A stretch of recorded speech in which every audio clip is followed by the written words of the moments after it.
আমার মনে হয়েছিল যে আমি একজন ওয়েটার হওয়ায় সে আমাকে অপমান করতে পারে। সে সবার সামনে আমার পোশাক ছিঁড়ে দিয়েছিল। আমার ওপর সবাই হাসছিল, কিন্তু সে জানত না যে ওই মানুষটি যে এই সবকিছুর মালিক ছিল, সে প্রতিটা মুহূর্ত দেখছিল। তার ভুল তাকে খুব দামি পড়বে। তাজা বেক করা নানের সুগন্ধ রেস্তোরাঁ কাঁসাকা স্বাদের প্রতিটি টেবিল সাজানো সাদা গোলাপের আতরের সাথে মিশে যাচ্ছিল। আমি মার্বেল পাথরের ৬ নম্বর টেবিলের উপর কাপড় বুলিয়ে পরিষ্কার করছিলাম। দেখছিলাম কিভাবে আমার বিকৃত প্রতিচ্ছবি আমার দিকে ফিরে তাকাচ্ছে। পরিষ্কার পরিচ্ছন্ন সাদা এবং কালো পোশাক, চুলের একটা গোছাও বাইরে বেরিয়ে নেই। ২ বছরের পুরনো হওয়া সত্ত্বেও কালো জুতো জোড়া চকচক করছিল। আয়েশা, আজ আমার ভিআইপি সেকশন কভার করা দরকার। রতন চাচা রান্নাঘর থেকে বেরিয়ে এলেন। নিজের অ্যাপ্রনে হাত মুছতে মুছতে বললেন, কিছু গুরুত্বপূর্ণ মানুষ আসছে। আমার পেটের ভেতর একটা অস্বস্তি দলা পাকিয়ে গেল। ভিআইপি সেকশনের মানে ছিল ভালো টিপস, কিন্তু গ্রাহকরাও অনেক বেশি ডিমান্ডিং হতো। আমি তোমার ওপর ভরসা করি বেটি, তিনি আমার কাঁধে চাপড়ে যোগ করলেন, সেই পিতৃত্বের উষ্ণতার সাথে, যা আমাকে মনে করিয়ে দিত যে আমি এখানে কেন ছিলাম, কেন আমি হার মানিনি। তুমি আমার কাছে সবচেয়ে ভালো ওয়েটার। আমি হাসলাম, যদিও ঘাবড়ে গিয়ে আমার হাত কিছুটা কাঁপছিল। আমি অনেক আগেই শিখে নিয়েছিলাম যে এই কাজে আপনি দুর্বলতা দেখাতে পারেন না। গ্রাহকরা ভয় টের পেয়ে যেত, যেমন হাঙর জলের ভেতর রক্তের গন্ধ পায়। দুপুরটা ধীর এবং অলস গতিতে এগিয়ে চলল, যতক্ষণ না কাঁচের দরজাগুলো খুলল আর পৃথিবী বদলে গেল। সে এমনভাবে ভেতরে এলো যেন পুরো রেস্তোরাঁটি শুধু তাকে স্বাগত জানানোর জন্যই উপস্থিত ছিল। ঈশিতা রায়জাদা। আমি তখনও তার নাম জানতাম না, কিন্তু তার ধরন জানতাম। লাল হাই হিল যা মেঝের ওপর সাজার মতো খটখট শব্দ করছিল। সেই একই রঙের ডিজাইনার লেহেঙ্গা, যার দাম হয়তো আমার ৬ মাসের উপার্জনের সমান ছিল। সোনালি চুলগুলো ঢেউ খেলে তার কাঁধের ওপর পড়ছিল। কিন্তু এটা তার সৌন্দর্য ছিল না, যা আমার রক্ত জমিয়ে দিয়েছিল। এটা ছিল তার দৃষ্টি। ওই নীল চোখগুলো জায়গাটিকে একজন বিজয়ী সম্রাটের মতো জরিপ করছিল, মূল্যায়ন করছিল, বিচার করছিল এবং প্রত্যাখ্যান করছিল। তার পেছনে একটা দল ছিল। ৫ জন মানুষ একই রকম নিষ্ঠুর শালীনতার সাথে পোশাক পরেছিল, সাদা এবং নিখুঁত হাসি। ঘড়িগুলো আলোতে সোনা আর হীরের ছোট সূর্যের মতো জ্বলজ্বল করছিল। আর তাদের মাঝখানে একজন কালো চুলের মানুষ হাঁটছিল, লম্বা ঘন খয়েরি রঙের বন্ধ গলার স্যুট, যা তার অ্যাথলেটিক শরীরের সাথে একদম মানিয়ে গিয়েছিল। কিন্তু বাকি সবাই যখন চড়া গলায় কথা বলছিল আর হাসছিল, সে চুপ ছিল। তার গভীর খয়েরি চোখগুলো এক অদ্ভুত তীব্রতার সাথে সবকিছু দেখছিল, যেন সে প্রতিটি বিবরণ, প্রতিটি মুখ, প্রতিটি গতিবিধি মনে রাখছিল। সে যখন আমার পাশ দিয়ে গেল, আমাদের নজর ১ সেকেন্ডের ভগ্নাংশের জন্য মিলে গেল। ওই চোখে কিছু একটা ছিল যা আমি বুঝতে পারলাম না। ক্লান্তি, দুঃখ, নাকি এমন কারো দৃষ্টি যে অন্য কোথাও থাকতে বেশি পছন্দ করত। রায়জাদার মনে বুকিং। ঈশিতা না জিজ্ঞেস করেই, কোনো নিশ্চিত হওয়ার অপেক্ষা না করেই ইনচার্জকে ঘোষণা করল। এটা একটা আদেশ ছিল, অনুরোধ নয়। নিশ্চয়ই ম্যাডাম রায়জাদা। ইনচার্জ কায় অর্ধেক ঝুঁকে পড়ল। আমরা আপনারই অপেক্ষা করছিলাম। তাদের নিয়মিত টেবিল। সে আমাকে একটা ইশারা করল যেন আমি তাদের পথ দেখাই। আমি দীর্ঘশ্বাস নিলাম, ফুসফুসে হাওয়া ভরে নেওয়া অনুভব করলাম, আর মেনু ট্রেটি বগলের নিচে চেপে তাদের দিকে এগিয়ে গেলাম। শুভ দুপুর, দয়া করে আমার পিছনে আসুন। ঈশিতা আমার দিকে তাকালোও না। সে শুধু এমনভাবে হাঁটতে লাগল যেন আমি পথ দেখানোর একটা তীর ছিলাম, কোনো মানুষ নয়। তার সঙ্গীরা তাকে অনুসরণ করল, আর আমি তাদের কথাবার্তার কিছু অংশ শুনতে পাচ্ছিলাম। আমি তাকে বললাম যে যদি সে ক্লাবের এন্ট্রি ফিস দিতে না পারে, তবে সে আমাদের জন্য সঠিক মেটেরিয়াল নয়। ঈশিতা বলছিল, যার ফলে তার সাথীরা হেসে উঠল। স্তর থাকে, বোঝো তো, তুমি হীরেদের কাঁচের সাথে মেলাতে পারো না। একদম। মুক্তোর হার পরা কালো পোশাকের এক মহিলা একমত হলেন, মান বজায় রাখা গুরুত্বপূর্ণ। আমি তাদের রেস্তোরাঁর উঁচুতে থাকা সেকশনে নিয়ে গেলাম, যেখানে টেবিলের উপর মিশরের লিনেন কাপড়ের চাদর পাতা ছিল, আর ক্রোকারিস ছিল জার্মানির পোর্সেলিনের। আমি মেনু কার্ডটি টেবিলের ওপর সাবধানে রাখলাম। আপনারা কি কোনো ড্রিঙ্কস দিয়ে শুরু করতে চাইবেন? সবচেয়ে দামি ওয়াইন যা তোমার কাছে আছে। ঈশিতা অবশেষে আমার দিকে তাকিয়ে আদেশ দিল। তার চোখ দুটি ২ সেকেন্ডের মধ্যে আমাকে ওপর থেকে নিচ পর্যন্ত স্ক্যান করে নিল, এবং ওই ২ সেকেন্ডে সে আমাকে নগণ্য কিছুতে বদলে দিল। আর ওটা যেন সঠিক তাপমাত্রায় থাকে, ওই ঈষদ উষ্ণ বাজে জিনিসের মতো নয় যা তারা আমাকে গতবার এই জায়গায় পরিবেশন করেছিল। তোমাকে এটা মনে থাকবে নাকি আমার এটা লিখে দেওয়ার দরকার আছে? রাগে আমার ঘাড়ের দিকটা গরম হয়ে উঠল, কিন্তু আমি পেশাদার হাসি বজায় রাখলাম। জি ম্যাডাম, এখনই আনছি। আর পরিষ্কার গ্লাস আনবে, সে যোগ করল যখন আমি চলে যাচ্ছিলাম। আসল পরিষ্কার, কারো আঙুলের ছাপ থাকা চলবে না। তার দলের লোকেদের হাসি ওয়াইন সেলার পর্যন্ত আমার পিছু নিল। মদের ভাণ্ডারের শীতল অন্ধকারে রতন চাচা আমাকে দেখলেন যে আমি মুঠি শক্ত করে দাঁড়িয়ে আছি, যতক্ষণ না আমার নখ তালুতে গেঁথে গেল। নিঃশ্বাস নাও বেটি, তিনি ধীরে বললেন। আমি ওরকম অনেক দেখেছি। নিজেদের মহান অনুভব করার জন্য অন্যদের অপমানিত করার প্রয়োজন হয় ওদের, কারণ ভেতর থেকে ওরা ফাঁপা থাকে। এমন লোকেদের কাছে এত টাকা কেন থাকে? শব্দগুলো বেরিয়ে এলো আমি তাদের আটকানোর আগেই। ভালো লোকেরা সবসময় কেন? জীবন ন্যায্য নয়। তিনি একটা বোতল বের করতে করতে মাঝপথে থামিয়ে দিয়ে বললেন, কিন্তু তোমার কাছে এমন কিছু আছে যা ওর কাছে কোনো দিন থাকবে না। প্রকৃত মর্যাদা, যা ভেতর থেকে আসে, যা কেনা যায় না। আমি ওয়াইন নিয়ে ধীরে এলাম। ট্রের ভারসাম্য হাজারবার অভ্যাস করার মতো বজায় রেখে প্রতিটি পদক্ষেপ মেপে নিচ্ছিলাম। প্রতিটি গতিবিধি নিয়ন্ত্রিত। আমি প্রোটোকল অনুযায়ী ঈশিতাকে দিয়ে শুরু করে পরিবেশন করতে শুরু করলাম। হে ভগবান, ওই জুতো জোড়া দেখো!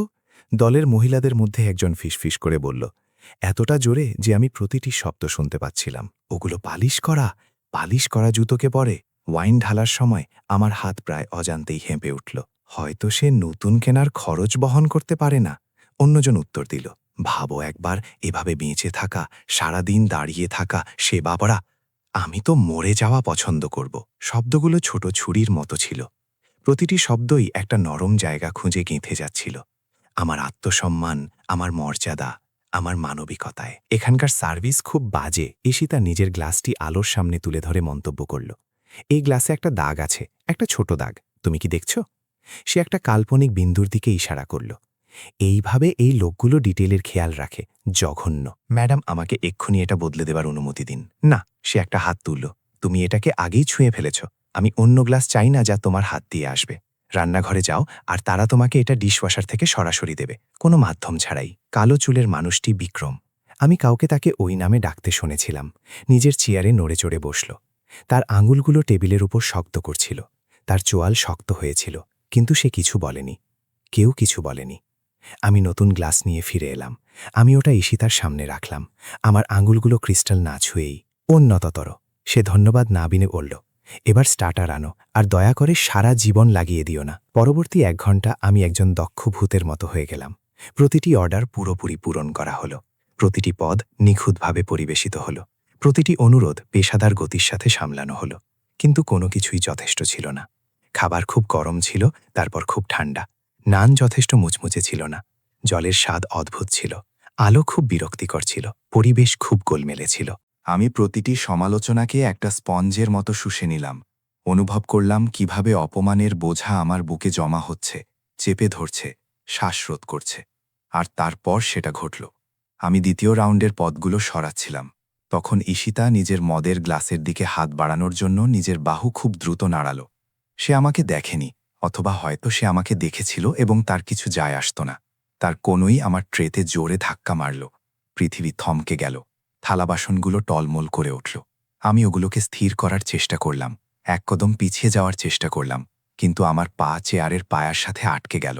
ট্রে, চিনি, মাটি আর ক্রিস্টালের ঝর্ণার মতো আমার হাত থেকে পড়ে গেল। ভাঙার আওয়াজ পুরো রেস্তোরাঁয় একটা বিস্ফোরণের মতো প্রতিধ্বনিত হল।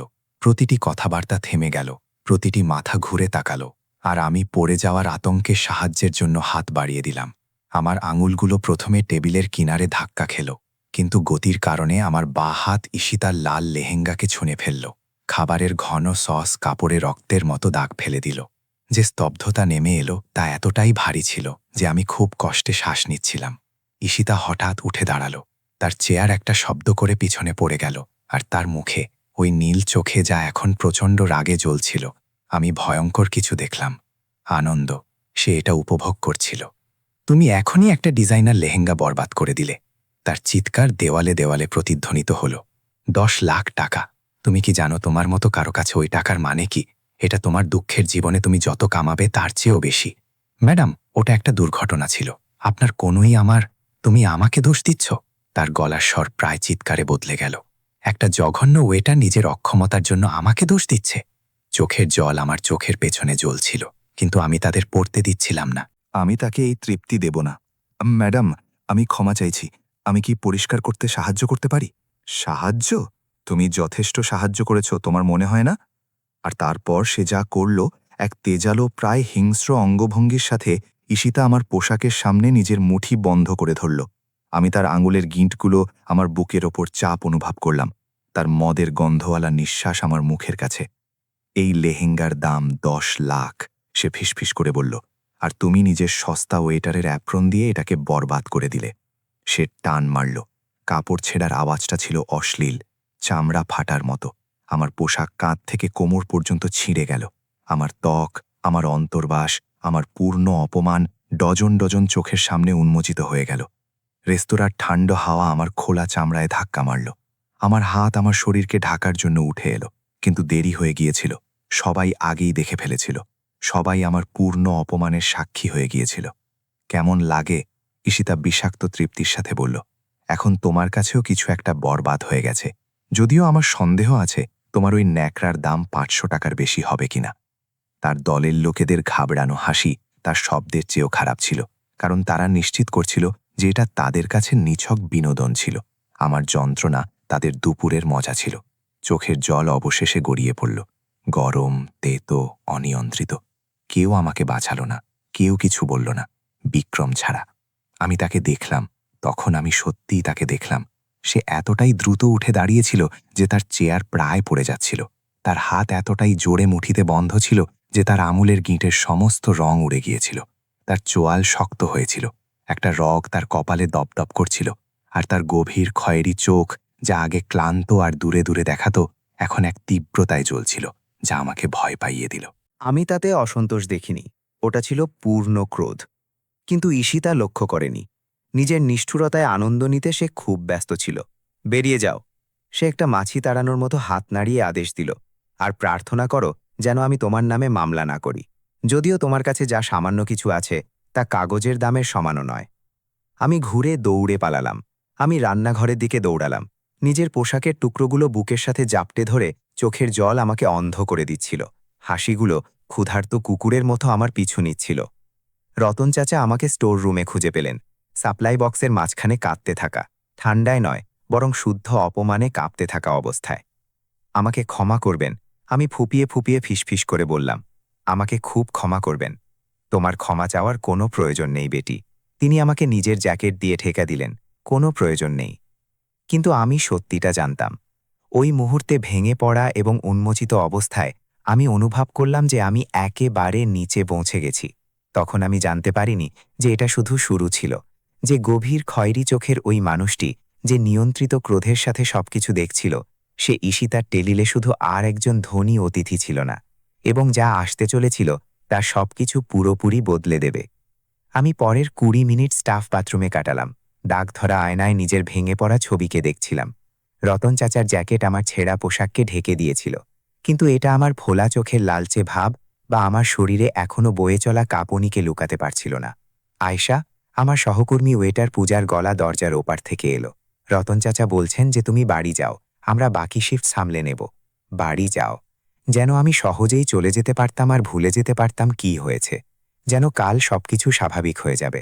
আমি অন্য কর্মচারীদের নজরের থেকে আড়ালে বাথরুম থেকে বেরিয়ে এলাম। কেউ দয়া দেখাচ্ছিল, কেউ বা নিশক কৌতূহল, কেউ জানত না কি বলতে হয়। আপনি কি বলবেন যখন আপনাকে ডজন ডজন মানুষের সামনে আপনার মর্যাদা থেকে বঞ্চিত করা হয়েছে?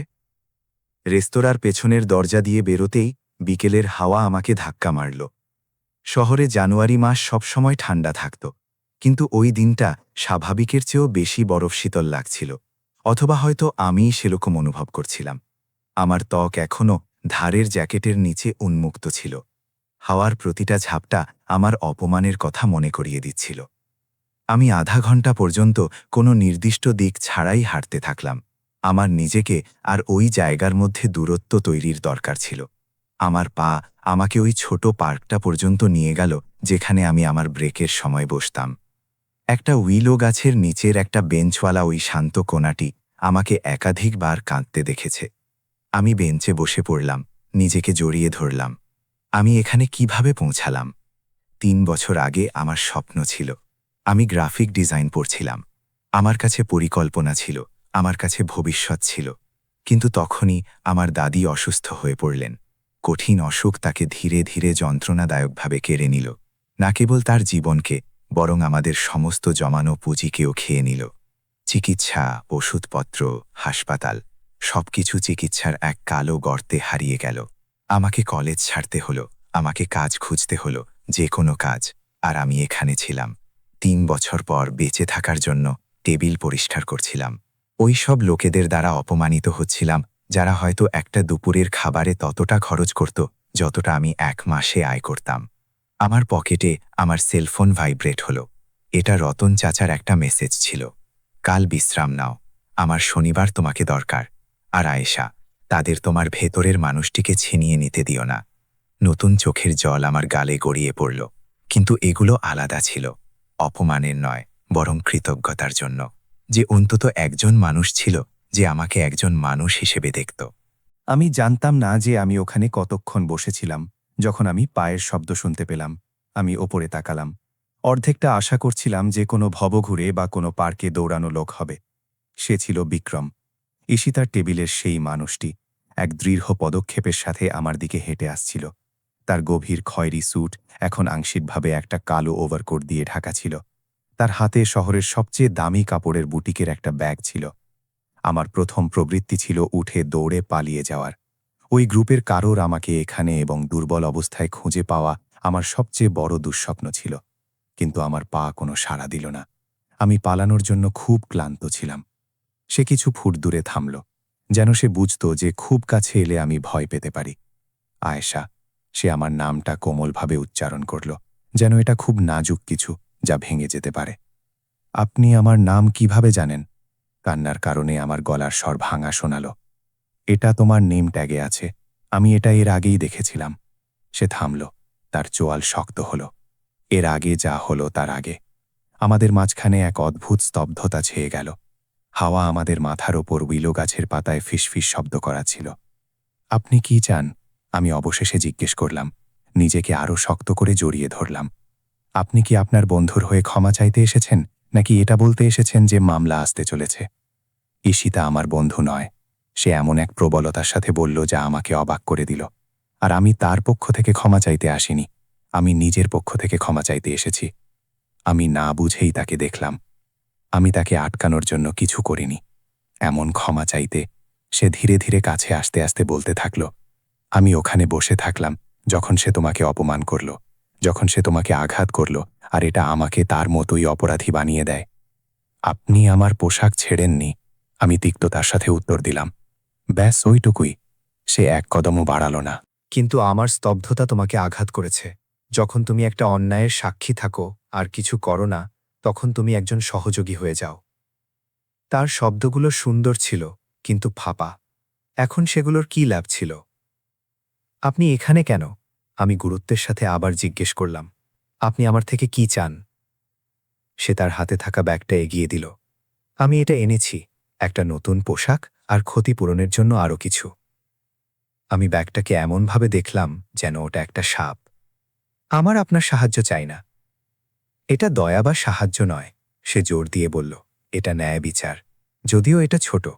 আমি জানি যে এটা যা হয়েছে তার ক্ষতিপূরণ হতে পারে না। আমি জানি যে তুমি যা অনুভব করেছ সেটা কেউ মুছতে পারবে না। কিন্তু অন্তত দয়া করে আমাকে এটা ঠিক করার চেষ্টা করতে দাও। তার গলার স্বরে কিছু একটা ছিল। যেভাবে তার গভীর খয়েরি চোখগুলো আমাকে দেখছিল, ওটা দয়া ছিল না। এটা কিছু একটা গভীর ছিল, কোনো বাস্তব অপরাধবোধ, বাস্তব অনুতাপের মতো। আমি বুঝতে পারছি না, আমি ফিসফিস করে বললাম। আপনি তাদের সাথে ছিলেন, আপনি ওই জগতের অংশ। আপনার একজন ওয়েটারের কথা ভেবে কেন এত মাথা ব্যথা? কারণ তুমি শুধু একজন ওয়েটার নও। সে তীব্রতার সাথে উত্তর দিল, তুমি একজন মানুষ। একজন মানুষ যে সম্মান আর মর্যাদার হকদার। এবং তোমাকে আজ যা সহ্য করতে হয়েছে তা কোনোদিন হওয়া উচিত ছিল না। আমি হঠাৎ উঠে দাঁড়ালাম। রতন চাচার জ্যাকেট বেঞ্চ থেকে পড়ে গেল। আপনি কি জানেন যে এই সব কিছুর মধ্যে সবচেয়ে খারাপ ব্যাপার কি? আমার গলা অবশেষে বেরিয়ে আসতে থাকা সমস্ত জমানো ক্ষোভের সাথে বাড়তে লাগল। এটা শুধু এই নয় যে সে আমাকে অপমান করেছে, এটা হলো যে আপনারা সমস্ত ধনী আর শক্তিশালী লোকেদের ওই পুরো দলটা ওখানে বসে থাকলেন আর দেখলেন যেন এটা একটা তামাশা ছিল, যেন আমার যন্ত্রণা একটা বিনোদন ছিল। তাই এখন আপনার সুন্দর ক্ষমা আর আপনার দামি কাপড়ের ব্যাগ নিয়ে আসবেন না। এটা ভাববেন না যে এই সব ঠিক করে দেবে। চোখের জল আবার পড়তে শুরু করল, কিন্তু এইবার দুঃখের নয়, বরং ক্রোধের। আপনি ঠিক বলছেন, সে শুধু বলল, আপনার কাছে রেগে থাকার, আমাকে ঘৃণা করার, আমাদের সবাইকে ঘৃণা করার পুরো অধিকার আছে। আমি ঘৃণা করি না শব্দগুলো বেরিয়ে এলো আমি তাদের আটকানোর আগেই। এটা সবচেয়ে খারাপ। আমার আপনাকে ঘৃণা করা উচিত, কিন্তু আমি শুধু শুধু ক্লান্ত হয়ে গেছি। এতটাই ক্লান্ত যে আপনার মতো লোকেরা আমাকে ছোট আর অদৃশ্য অনুভব করান, যেন আমার কোনো গুরুত্বই নেই। বিক্রম আরও এক কদম বাড়ালো, আর এইবার আমি পিছিয়ে গেলাম না। তোমার গুরুত্ব আছে, সে দৃঢ় গলায় বলল। তুমি যতটা কল্পনা করতে পারো তার চেয়ে অনেক বেশি গুরুত্ব আছে। আর আমি জানি যে আমার এটা চাওয়ার কোনো অধিকার নেই। কিন্তু তুমি কি আমাকে এটা প্রমাণ করার একটা সুযোগ দেবে? কিভাবে? আমি তিক্ত হাসি হাসলাম। আপনি কি আপনার বন্ধু ঈশিতাকে দিয়ে ক্ষমা চাইয়াবেন? আপনি কি আমাকে আমার মর্যাদা ফিরিয়ে দেবেন? ঈশিতা ক্ষমা চাইবে। শেখ নিশ্চয়তার সাথে বলল, যা আমাকে অবাক করে দিল। আমি কথা দিচ্ছি, আর সে এর চেয়েও বেশি কিছু করবে। সে এমনটা কেন করবে? তার মতো লোকেরা কোনো দিন ক্ষমা চায় না। তার জন্য আমি কিছুই নই, কারণ সে একটা বিরতি নিল, যেন সাবধানে নিজের শব্দগুলো বেছে নিচ্ছে। কিছু জিনিস আছে যা ঈশিতা জানে না। জিনিসগুলো বদলাতে চলেছে, আর যখন এমনটা হবে তখন সে বুঝবে যে সে আজ কি ভুল করেছে। সে ধাঁধার মতো কথা বলছিল, কিন্তু তার সুরের মধ্যে কিছু ছিল। যেভাবে তার চোখগুলো দৃঢ় সংকল্পর সাথে জ্বলছিল, যা আমাকে তাকে বিশ্বাস করতে বাধ্য করল, অথবা অন্তত বিশ্বাস করতে ইচ্ছা হল। আমি বুঝতে পারছি না, আমি স্বীকার করলাম। এই সবকিছুই মাথায় ঢুকছে না। আপনি এত কেন ভাবছেন? আপনি আমাকে চেনেন না।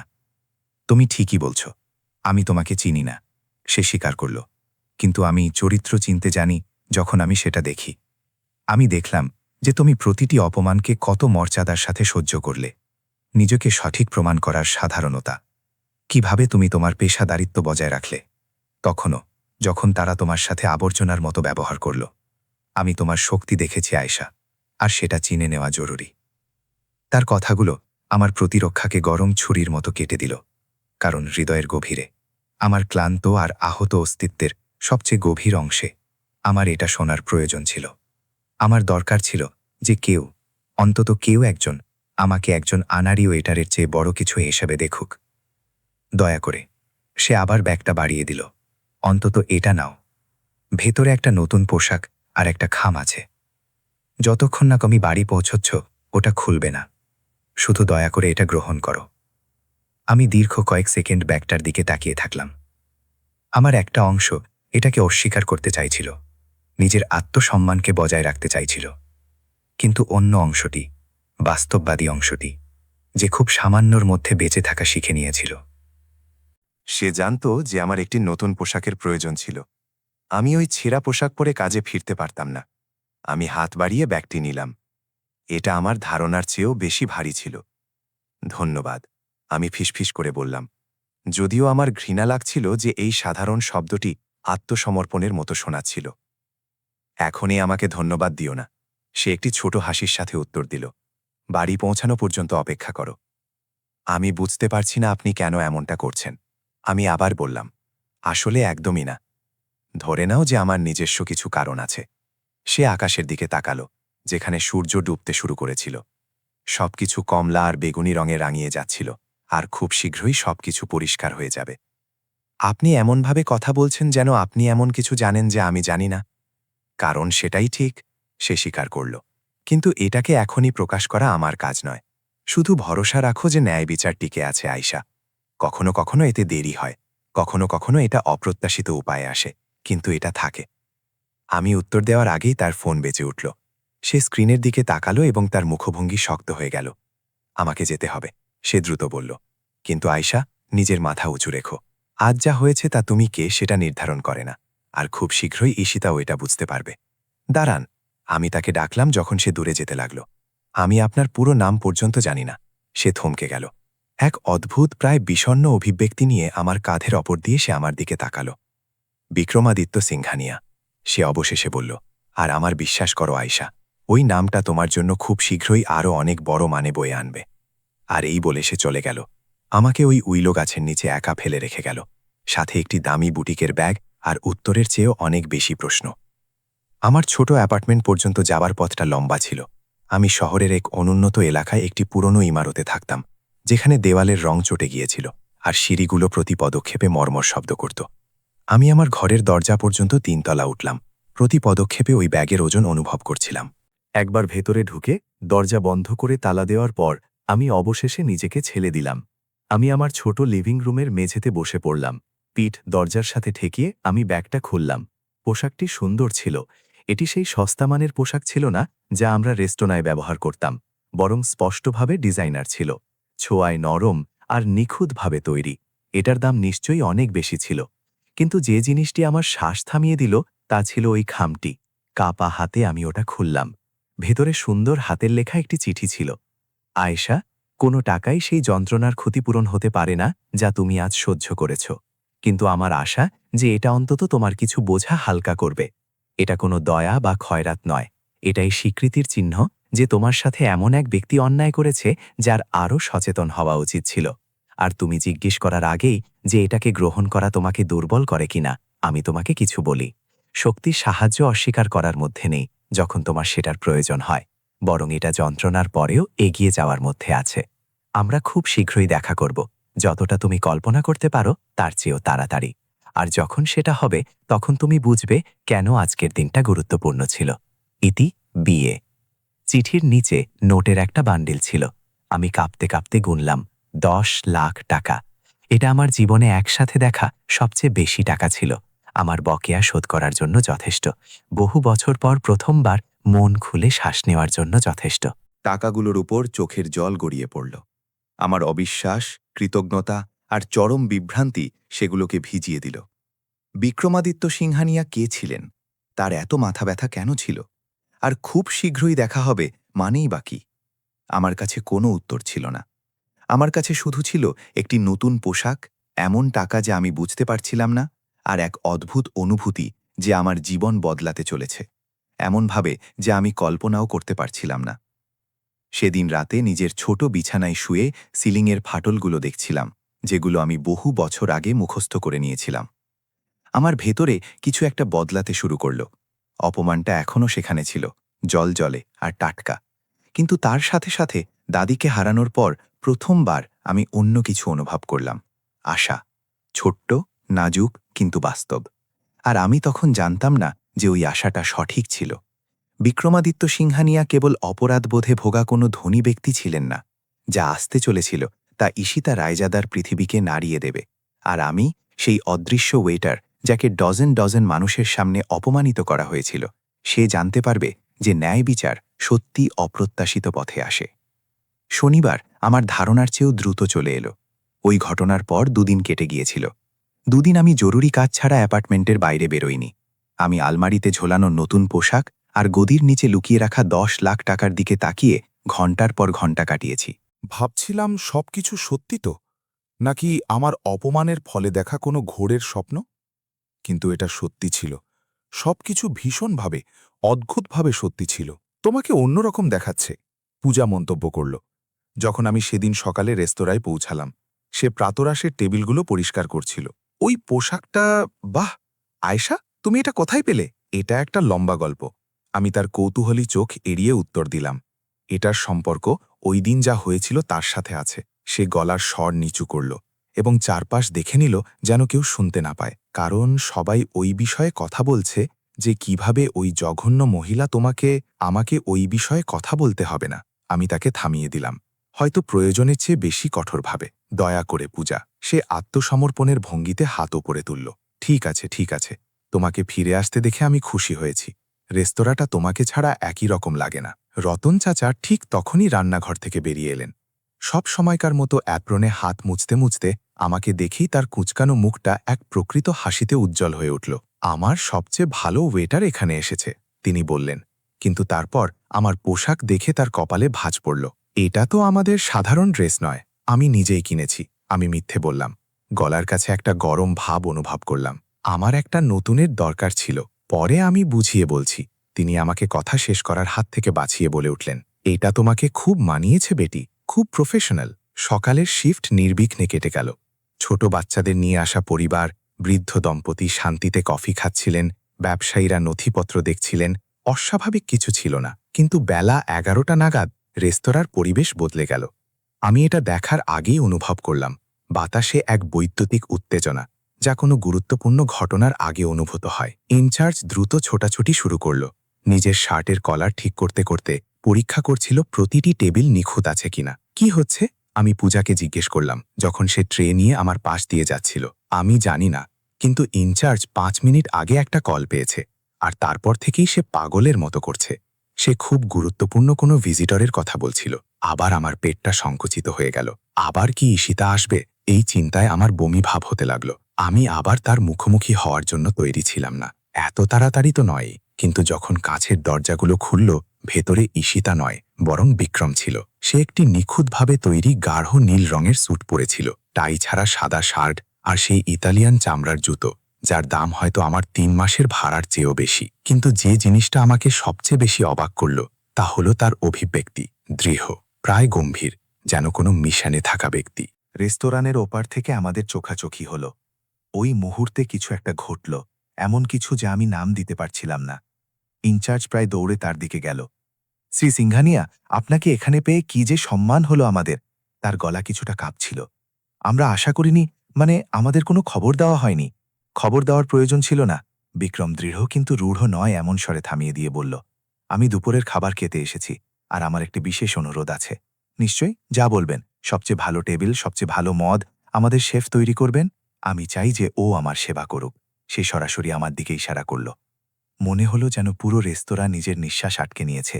ইনচার্জ বিভ্রান্ত হয়ে চোখের পলক ফেলল। আয়েশা, কিন্তু শ্রী সিংঘানিয়া, আমাদের কাছে আরও অভিজ্ঞ বেটার আছেন যারা। আয়েশা, বিক্রম আবার বলল। তার সুর কোনো তর্কে জায়গা রাখল না। আয়েশা আমার সেবা করবে নাকি আমি অন্য কোথাও খেতে যেতে পারি? পরিষ্কার বোঝা গেছে? ইনচার্জ ঢোক গিলল। একদম পরিষ্কার স্যার। আয়েশা, দয়া করে শ্রী সিংঘানিয়ার দেখাশোনা করো। প্রধান টেবিল। আমার পা যেন নিজের ইচ্ছায় চড়তে লাগলো। আমাকে সেখানে নিয়ে গেল যেখানে বিক্রম আগে থেকেই ভিআইপি সেকশনের দিকে যাচ্ছিল। সেই একই টেবিল যেখানে 2 দিন আগে আমার অপমান হয়েছিল। শুভ দিন, আমি বললাম যখন আমি তার পাশে পৌঁছালাম। আমার গলা আমার অনুভবের চেয়ে বেশি দৃঢ় শোনালো। আপনি কি অর্ডার করতে চাইবেন? বিক্রম আমাকে ওই গভীর খয়েরি চোখ দিয়ে দেখল, যা আমার দেখানোর চেয়েও বেশি কিছু দেখতে পাচ্ছিল। বসে পড়ো, সে শুধু বলল। মাফ করবেন? দয়া করে আয়েশা, আমার সাথে বসে পড়ো। আমি চারদিকে তাকালাম। পুরো রেস্তোরাঁ আমাদের দেখছিল। ইনচার্জের মনে হচ্ছিল এখনই হার্ট অ্যাটাক হবে। আমি এটা করতে পারি না, এটা অনুচিত। আমি কাজ করছি, আর আমি একজন কাস্টমার যে একটি বিশেষ কিছু চাইছে। সে উত্তর দিল, এই রেস্তোরাঁর চমৎকার সার্ভিসের অংশ হলো কাস্টমারকে খুশি করা, তাই না? তার সুরে কিছু একটা চঞ্চলতা ছিল, কিন্তু তার নিচে আরও কিছু গম্ভীরও ছিল। একটি আমন্ত্রণ, আদেশ নয়। আমার কানে আমার হৃৎপিণ্ডের ধরফরানি শুনতে পাচ্ছিলাম। আমি তার সামনের চেয়ারটি টেনে বসে পড়লাম। ফিসফিসানি গুঞ্জনে রেস্তোরাঁ ভরে গেল। এতে সমস্যা হবে, আমি ফিসফিস করে বললাম। ইনচার্জ কিছু করবে না, বিক্রম থামিয়ে দিয়ে বলল। আমার ওপর ভরসা রাখো। আমি কেন সেটা করব?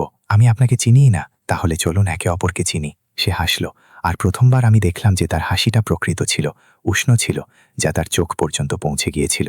আমাকে তোমার সম্পর্কে বলো আয়েশা। আসল তুমি সেই ওয়েটার নয় যে টেবিল পরিষ্কার করে। বলার মতো বেশি কিছু নেই, আমি উত্তর দিলাম। তার মনোযোগী দৃষ্টির নিচে অস্বস্তি অনুভব করছিলাম।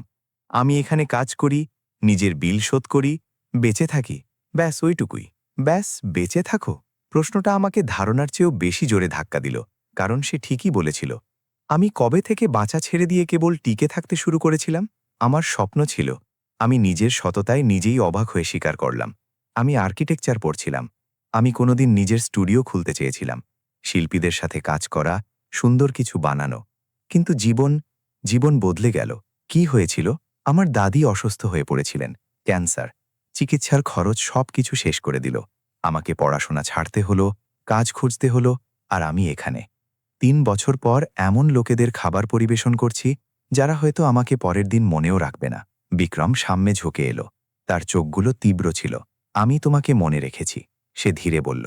যেদিন তুমি প্রথমবার ওই রেস্তোরাঁয় ঢুকেছিলে, আমি তোমাকে মনে রেখেছি। চাপের মুখে তোমার মর্যাদা, তোমার সৌজন্য, যেভাবে তুমি ভারসাম্য বজায় রেখেছিলে যখন সবকিছু উল্টোপাল্টা ছিল। সে থামল, তার চোয়াল শক্ত হয়ে গেল। তখনও যখন আমাকে অপমান করা হয়েছিল। আমি তার হয়ে বাক্যটি শেষ করলাম। আপনি বলতে পারেন, এটা শুধু এই কারণে চলে যাবে না যে আমরা এটার নাম দিচ্ছি না। এটা কোনোদিন হওয়া উচিত ছিল না। তার গলার স্বরে নিয়ন্ত্রিত ক্রোধ ছিল। কোনো দিন না। আর ঈশিতা, সে খুব শীঘ্রই এটা বুঝতে পারবে। আপনি এটা বারবার বলছেন যে সে বুঝবে, যে সবকিছু বদলাবে, কিন্তু আপনি আমাকে বলছেন না কিভাবে বা কেন। এটা হতাশাজনক। আপনি ধাঁধার মতো কথা বলেন। কারণ আমাকে আগে সবকিছু সামলাতে হবে, সে বুঝিয়ে বলল। কিন্তু আমি তোমাকে কথা দিচ্ছি আয়েশা, সবকিছু খুব শীঘ্রই প্রকাশ পাবে। যতটা তুমি কল্পনা করতে পারো তার চেয়েও তাড়াতাড়ি। আপনি কি কোনো গোপন ন্যায় বিচারক? আমি মজা করার চেষ্টা করলাম, কিন্তু আমার গলা কাঁপছিল। নাকি আপনার শুধু লোকেদের সন্দেহে রাখতে ভালো লাগে? সে হাসল, আর সেই হাসির শব্দ উষ্ণ আর প্রকৃত ছিল। হয়তো দুটোরই কিছুটা। এবার গম্ভীর হওয়া যাক। আমাকে কিছু বলো আয়েশা, যদি তুমি নিজের জীবন বদলানোর সুযোগ পাও, তবে তুমি কি করবে? নিজের স্বপ্নে ফিরে যাওয়ার সুযোগ পেলে? এটা বাস্তবসম্মত নয়। আমি উত্তর দিলাম, জীবন এইভাবে কাজ করে না। আপনি কেবল রিসেট করতে পারেন না। কেন নয়? কারণ আমার কাছে ঋণ আছে, দায়িত্ব আছে। আমি স্রেফ স্কুলে ফিরে যেতে পারি না আর এই নাটক করতে পারি না যে গত 3 বছর কাটেনি। আর যদি তুমি পারতে? সে জোর দিয়ে বলল। যদি কোনো উপায় থাকতো? কোনো উপায় নেই। আমি মাথা নাড়লাম। দেখুন বিক্রম, আমি প্রশংসা করছি যা আপনি করেছেন। পোশাক, টাকা, এটা অবিশ্বাস্যভাবে উদার ছিল। কিন্তু আপনি আমার জীবনকে সঠিক পথে ফিরিয়ে দেওয়ার জন্য কিনতে পারেন না। আমি কিছু কেনার চেষ্টা করছি না, সে দৃঢ়ভাবে বলল। আমি ক্ষতিপূরণ দেওয়ার চেষ্টা করছি, একটা ভুলকে ঠিক করার, ন্যায় বিচার করার যেখানে কোনো ন্যায় ছিল না। কেন? প্রশ্নটা আমার ভেতর থেকে ফেটে বেরোল। আপনারা তো মাথা ব্যথা কেন? আমি কেবল একজন ওয়েটার যাকে অপমান করা হয়েছিল। এটা হয়তো প্রতিদিন কোথাও না কোথাও হয়। আমি বিশেষ কেউ নই। হ্যাঁ, তুমি বিশেষ। সে এক তীব্রতার সাথে উত্তর দিল যে আমাকে ভয় পাইয়ে দিল। তুমি বিশেষ কারণ যা কিছুর মধ্যে দিয়ে তুমি গিয়েছ, তারা তোমার সাথে যেমন ব্যবহার করেছে, তা সত্ত্বেও তুমি এখনও দয়ালু আছো। তুমি এখনও শক্তিশালী আছো। তোমার চোখে এখনও সেই আলোটা আছে যা বলে যে তুমি পুরোপুরি হার মানোনি। আর সেটা আয়েশা, সেটা অসাধারণ। তার শব্দগুলো আমাকে পুরোপুরি নিরস্ত্র করে দিল। চোখের জল পড়ার উপক্রম হলো, কিন্তু আমি গিলে নিলাম। আমি কিছু বলতে পারছি না। তোমাকে কিছু বলতে হবে না। সে নিজের চেয়ার থেকে উঠে দাঁড়ালো। শুধু আমার উপর ভরসা রাখার দরকার, আর একটুখানি। আর তুমি কি সেটা করতে পারো? আমি উত্তর দেওয়ার আগেই তার ফোন বেজে উঠল। সে স্ক্রিনের দিকে তাকালো আর তার মুখভঙ্গি পুরোপুরি বদলে গেল। এক ধীর শিকারী হাসি তার মুখে ছড়িয়ে পড়ল। সে এখানে? সে বলল নিজের মনেই। ঠিক আছে, কে এখানে? তাকে উত্তর দেওয়ার প্রয়োজন হলো না। হাই হিলের শব্দ মেঝের ওপর খটখট করে উঠল। ঈশিতা রায়জাদা ক্রোধ আর ডিজাইনার পোশাকের ঝড়ের মতো রেস্তোরাঁয় ঢুকল। সে একটি নিখুঁত সাদা স্যুট পরেছিল, চোখের ওপর দামি চশমা, আর অহংকারের সেই অভিব্যক্তি যা আমি আমার দুঃস্বপ্নে মনে রেখে দিয়েছিলাম। কিন্তু এইবার এটা আলাদা ছিল। এইবার সে একা এসেছিল।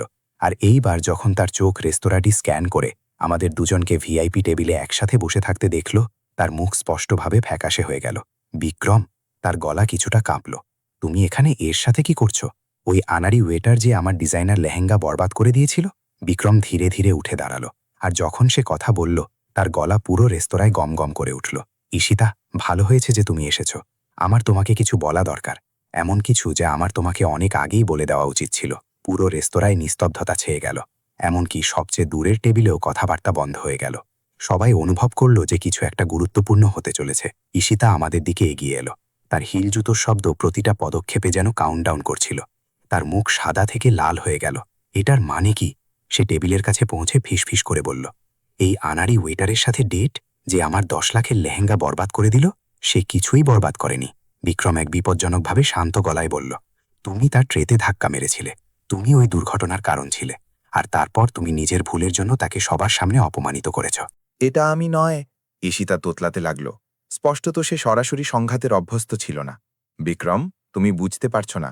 ওর মতো লোকেদের নিজের জায়গা শেখা দরকার। নিজের জায়গা? বিক্রম ধীরে ধীরে বাক্যটি পুনরাবৃত্তি করল। নিজের জায়গা? আর ওই জায়গাটা কি?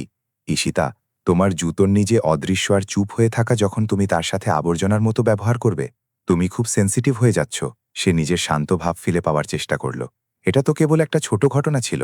নিজের পরবর্তী শব্দের সাথে সাবধান থেকো, বিক্রম থামিয়ে দিয়ে বলল, আর তার গলায় ইস্পাতের কাঠিন্য ছিল। এটাকে খুব খুব সাবধানে ভাবো। ঈশিতা মুখ বন্ধ করে নিল। প্রথমবার আমি তার চোখে বাস্তব ভয় দেখলাম। কিছু আছে যা তোমার জানা দরকার, বিক্রম বলতে থাকল, আর প্রতিটি শব্দ হাতুড়ির মতো পড়ছিল। কি? ঈশিতা জিজ্ঞেস করল, কিন্তু তার গলার স্বর আগের সমস্ত অহংকার হারিয়ে ফেলেছিল। বিক্রম আমার দিকে তাকালো, আর তার চোখে আমি এমন কিছু দেখলাম যা আমার শ্বাস থামিয়ে দিল। অপেক্ষা, ন্যায় বিচার, আর অন্য কিছু যা আমি চিনতে পারলাম না। আয়েশা, সে ধীরে বলল, তোমার জন্য সত্যিটা জানার সময় এসে গেছে যে আমি আসলে কে। আমার হৃদয় এত জোরে ধড়ফড় করছিল যে আমার নিশ্চিত মনে হলো রেস্তোরাঁর সবাই ওটা শুনতে পাচ্ছিল। ঈশিতা তোমাকে বলেছিল যে তার লেহেঙ্গার দাম 10 লাখ টাকা ছিল, বিক্রম বলতে থাকল। আর ওই টাকা তোমার জীবনে তুমি যত রোজগার করবে তার চেয়েও বেশি ছিল। মনে আছে? আমি কথা বলতে না পেরে শুধু মাথা নাড়লাম। ঠিক আছে। তার মুখে একটা হাসি ফুটে উঠল। জানা গেছে যে 10 লাখ টাকা ঠিক ততটাই, যতটা আমি প্রায় 3 ঘন্টায় রোজগার করি। পৃথিবী থমকে গেল। কি? আমি ফিসফিস করে বললাম। আমার পুরো নাম বিক্রমাদিত্য সিংঘানিয়া। তার গলা পরিষ্কার আর দৃঢ় ছিল। আর আমি সিংঘানিয়া গ্রুপের সিইও এবং মেজরিটি মালিক। হয়তো আমাদের সম্পর্কে শুনেছ। 40টি দেশে 500টি কোম্পানি, প্রায় 32,000 কোটি টাকার মার্কেট ভ্যালু। যে স্তব্ধতা নেমে এলো তা ছিল নিশ্চিদ্র। ঈশিতা টলমল করে উঠল, যেন তাকে কেউ ধাক্কা দিয়েছে। আর আমি নিঃশ্বাস নিতে পারছিলাম না। কারণ যেই মানুষটি আমার সাথে পার্কে দেখা করেছিল, যে আমাকে টাকা দিয়েছিল, যে আমার সাথে একজন সাধারণ মানুষ হিসেবে বসেছিল, সে দেশের অন্যতম ধনী মানুষ ছিল এবং স্পষ্টতই এই মুহূর্তটির জন্য অপেক্ষা করছিল। পৃথিবী ঘোরা বন্ধ করে দিয়েছিল, অথবা অন্তত ওই মুহূর্তে তাই মনে হচ্ছিল, যখন বিক্রমের শব্দগুলো রেস্তোরাঁর নিস্তব্ধতায় প্রতিধ্বনিত হল। 32,000 কোটি, সিংঘানিয়া গ্রুপের সিইও, দেশের অন্যতম শক্তিশালী পুরুষ। আর আমি তার সাথে বসেছিলাম যেন আমরা সমান ছিলাম। না, ঈশিতার গলা একটা চাপা চিৎকারের মতো বেরোলো। না, এমন হতে পারে না। তুমি হতে পারো না ওই কোম্পানির মালিক যা তোমার পড়া অর্ধেক কাপড় তৈরি করে। বিক্রম এক বিপজ্জনক শান্ত গলায় বাক্যটি শেষ করল। সেই সিইও যার কোম্পানি তোমার পরিবারের বিনিয়োগ সামলায়। সেই মানুষ যে সত্যি সত্যি একটা ফোন কলে তোমার সামাজিক আর আর্থিক জীবন বরবাদ করে দিতে পারে। ঈশিতার মুখ সেকেন্ডের মধ্যে লাল থেকে ছাইয়ের মতো সাদা হয়ে গেল। তার ঠোঁট কাঁপছিল, কিন্তু কোনো শব্দ বেরোচ্ছিল না, ঠিক যেন জল থেকে তোলা মাছ। কিন্তু তুমি আমার ডিনারে ছিলে, সে অবশেষে স্পষ্টভাবে বলল। তুমি আমার গ্রুপের সাথে ছিলে। আমি ভেবেছিলাম তুমি জুনিয়র ইনভেস্টরদের মধ্যে একজন বা কোনো মিডিল লেভেল এক্সিকিউটিভ। তুমি ভুল ভেবেছিলে। বিক্রম থামিয়ে দিল। আমি ওখানে ছিলাম কারণ তোমার বাবা আমাকে ব্যক্তিগতভাবে আমন্ত্রণ জানিয়েছিলেন। তিনি তার কোম্পানি আর আমার একটি সাবসিডিয়ারি কোম্পানির মধ্যে সম্ভাব্য মার্জার নিয়ে আলোচনা করতে চেয়েছিলেন। আর আমি বোকার মতো নিমন্ত্রণ গ্রহণ করেছিলাম, কারণ আমি তোমার বাবাকে সম্মান করি, যদিও তিনি তোমাকে শিক্ষিত করতে খুব খারাপভাবে ব্যর্থ হয়েছেন। প্রতিটি শব্দ ছিল এক একটি আঘাত। ঈশিতা স্পষ্টভাবে টলমল করছিল, পাশের চেয়ারে সাহায্য নেওয়ার জন্য হাত বাড়াচ্ছিল। বিক্রম, আমি যদি জানতাম যে তুমি কে, তবে আমি কখনো না। তার গলা ছুরির মতো কেটে বসল। তুমি কোনোদিন আয়েশাকে অপমান করতে না। তুমি কোনোদিন সবার সামনে তার পোশাক ছিঁড়তে না। তুমি কি এটাই বলতে চাইছ যে তোমার নিষ্ঠুরতা তোমার সামনে থাকা মানুষের নেটওয়ার্ক অনুযায়ী নিয়ন্ত্রিত হয়? না। ঈশিতা স্পষ্টভাবে ঢোক গিলল। এটা একটা ভুল বোঝাবুঝি ছিল। ও আমার লেহেঙ্গা বরবাদ করে দিয়েছিল, আর আমি তোমার কৌনি তার ট্রেতে ধাক্কা মেরেছিল। বিক্রম তার দিকে এক কদম বাড়ালো, আর ঈশিতা সহজভাবে পিছিয়ে গেল। আমি ওখানেই ছিলাম। আমি সবকিছু দেখেছি। তুমি দুর্ঘটনার কারণ ছিলে, আর তারপর ক্ষমা চাওয়ার বদলে, সামান্য একটু মনুষ্যত্ব ভাখানোর বদলে তুমি তাকে অপমানিত করার সিদ্ধান্ত নিলে। তার মর্যাদা নষ্ট করার কারণ তুমি সেটা করতে পারতে, কারণ তুমি ভেবেছিলে যে কোনো গুরুত্বপূর্ণ মানুষ দেখছে না। ঈশিতার মেকআপ করা গালে চোখের জল গড়িয়ে পড়ল, কিন্তু ওগুলো অনুতাপের জল ছিল না, ওগুলো ছিল চরম আতঙ্কের জল। দয়া করে, সে ফিসফিস করে বলল, দয়া করে বিক্রম, আমার বাবা, ওই মার্জার, যদি তিনি জানতে পারেন যে আমি। আর তিনি জানতে পারবেন। বিক্রম কথা দিল। আমি যা কিছু তুমি করেছ তার একটা পুরো ভিডিও টাইম স্ট্যাম্পের সাথে পাঠিয়েছি। সম্ভবত তিনি ওটা আগেই দেখে ফেলেছেন। আর তোমার বাবাকে চিনি, এমন একজন মানুষ যে সততাকে সবচেয়ে বেশি গুরুত্ব দেন। আমি কল্পনা করছি তিনি এই মুহূর্তে খুব গুরুত্বের সাথে ভাবছেন যে তিনি আমার মতো কারোর সাথে নিজের কোম্পানি জুড়তে চান কিনা, এটা জেনে যে তার মেয়ে এই ধরনের নিষ্ঠুরতা করতে সক্ষম। না! ঈশিতা ফুপিয়ে কেঁদে উঠল। এখনই না, দয়া করে। ওই মার্জার সবকিছু, আমাদের কোম্পানির ভবিষ্যৎ। আমার বাবা এটার উপর কয়েক মাস ধরে কাজ করেছেন। যদি এটা আমার ভুলে ভেঙে যায়, তবে তিনি তোমাকে উত্তরাধিকার থেকে বঞ্চিত করে দেবেন। বিক্রম পরামর্শ দিল। তোমাকে আর্থিক দিক থেকে কেটে দেবেন। তোমাকে এটা অনুভব করাবেন যে দুর্বল হওয়া, অন্যের সিদ্ধান্তের উপর নির্ভর করা কেমন লাগে। আমি তখন উঠে দাঁড়ালাম, আর চুপ থাকতে পারলাম না। আমার গলা কাঁপছিল, কিন্তু তা ছিল দৃঢ়। থামো বিক্রম। বিক্রম আমার দিকে ঘুরল। তার মুখে বাস্তব বিস্ময় ছিল। আয়েশা? না। আমি মাথা নাড়লাম। এমনটা করবেন না, আমার জন্য নয়। ও যা করেছে তার ফল ওর পাওয়া উচিত। বিক্রম বলল। হয়তো, আমি স্বীকার করলাম, কিন্তু এইভাবে নয়। ওর বাবার কাজ নষ্ট করে নয়, একটা কর্পোরেট মার্জার বরবাদ করে নয়, যা শত শত কর্মচারীকে প্রভাবিত করবে, যাদের ওর কাজের সাথে কোনো সম্পর্ক নেই। ঈশিতা এখন আমাকে এমন এক দৃষ্টিতে দেখছিল যা বিস্ময়, বিভ্রান্তি আর আশার এক ছোট স্ফুলিঙ্গ মিশিয়ে দিচ্ছিল। কেন? সে ভাঙা গলায় জিজ্ঞেস করল। আমি তোমার সাথে যা করেছি তারপর তুমি কেন আমাকে বাঁচাবে? আমি তোমাকে বাঁচাচ্ছি না, আমি পরিষ্কার করলাম। আমি ওই সব লোকেদের কথা ভাবছি যারা তাদের চাকরি হারাবে যদি ওই মার্জার ভেঙে যায়। আমি সেই আদর্শের কথা বলছি যে প্রতিশোধ ন্যায় বিচার নয়। বিক্রম আমাকে এমন এক দৃষ্টিতে দেখছিল যা আমি বুঝতে পারলাম না। হয়তো প্রশংসা অথবা হতাশা, হয়তো দুই। তুমি খুব ভালো, সে অবশেষে বলল। তোমার নিজের ভালোর জন্যই তুমি খুব দয়ালু, নাকি হয়তো আমি এমন কেউ যে বোঝে যে অন্যকে ধ্বংস করা আমাকে আমার মর্যাদা ফিরিয়ে দেবে না? আমি উত্তর দিলাম, আমার দাদি বলতেন যে একজন মানুষের আসল পরিচয় এটা নয় যে সে তার ওপরের লোকেদের সাথে কেমন ব্যবহার করে, বরং এটা যে সে তার নিচের লোকেদের সাথে কেমন ব্যবহার করে। আর যদি আমি এমন কেউ হয়ে যাই যে অন্যদের কষ্ট দেখে আনন্দ পায়, যদিও তারা সেটার যোগ্য হয়, তবে আমি আর ওর মধ্যে তফাৎ কি থাকল? রেস্তোরাঁর নিস্তব্ধতা এতটাই ঘন ছিল যে আমি ওটা আমার ত্বকে অনুভব করতে পারছিলাম। সবাই আমাদের দেখছিল। রতন চাচা রান্নাঘরের দরজার সামনে দাঁড়িয়েছিলেন, তার চোখে জল ছিল। পূজা নিজের হাত মুখে চেপে ধরেছিল। ইনচার্জ মূর্তির মতো দাঁড়িয়েছিল। আয়েশা, তুমি ঠিকই বলছ, বিক্রম অবশেষে বলল, যদিও তার চোয়াল তখনও শক্ত ছিল। কিন্তু তার মানে এই নয় যে কোনো ফল হবে না। সেই সীতার দিকে ঘুরল, যে এখনও বাতাসের পাতার মতো কাঁপছিল। শোনো কি হতে চলেছে। তার গলার স্বর ছিল মখমলে মোড়া ইস্পাতের মতো। এক, তুমি এখানে এখনই উপস্থিত সবার সামনে ক্ষমা চাইবে। একটা প্রকৃত ক্ষমা, কোনো অজুহাত নয় যা তোমার পিঠ বাঁচানোর জন্য তৈরি করা হয়েছে। ঈশিতা পাগলদের মতো মাথা নাড়াল। 2, তুমি আয়েশার ক্ষতিপূরণ করবে।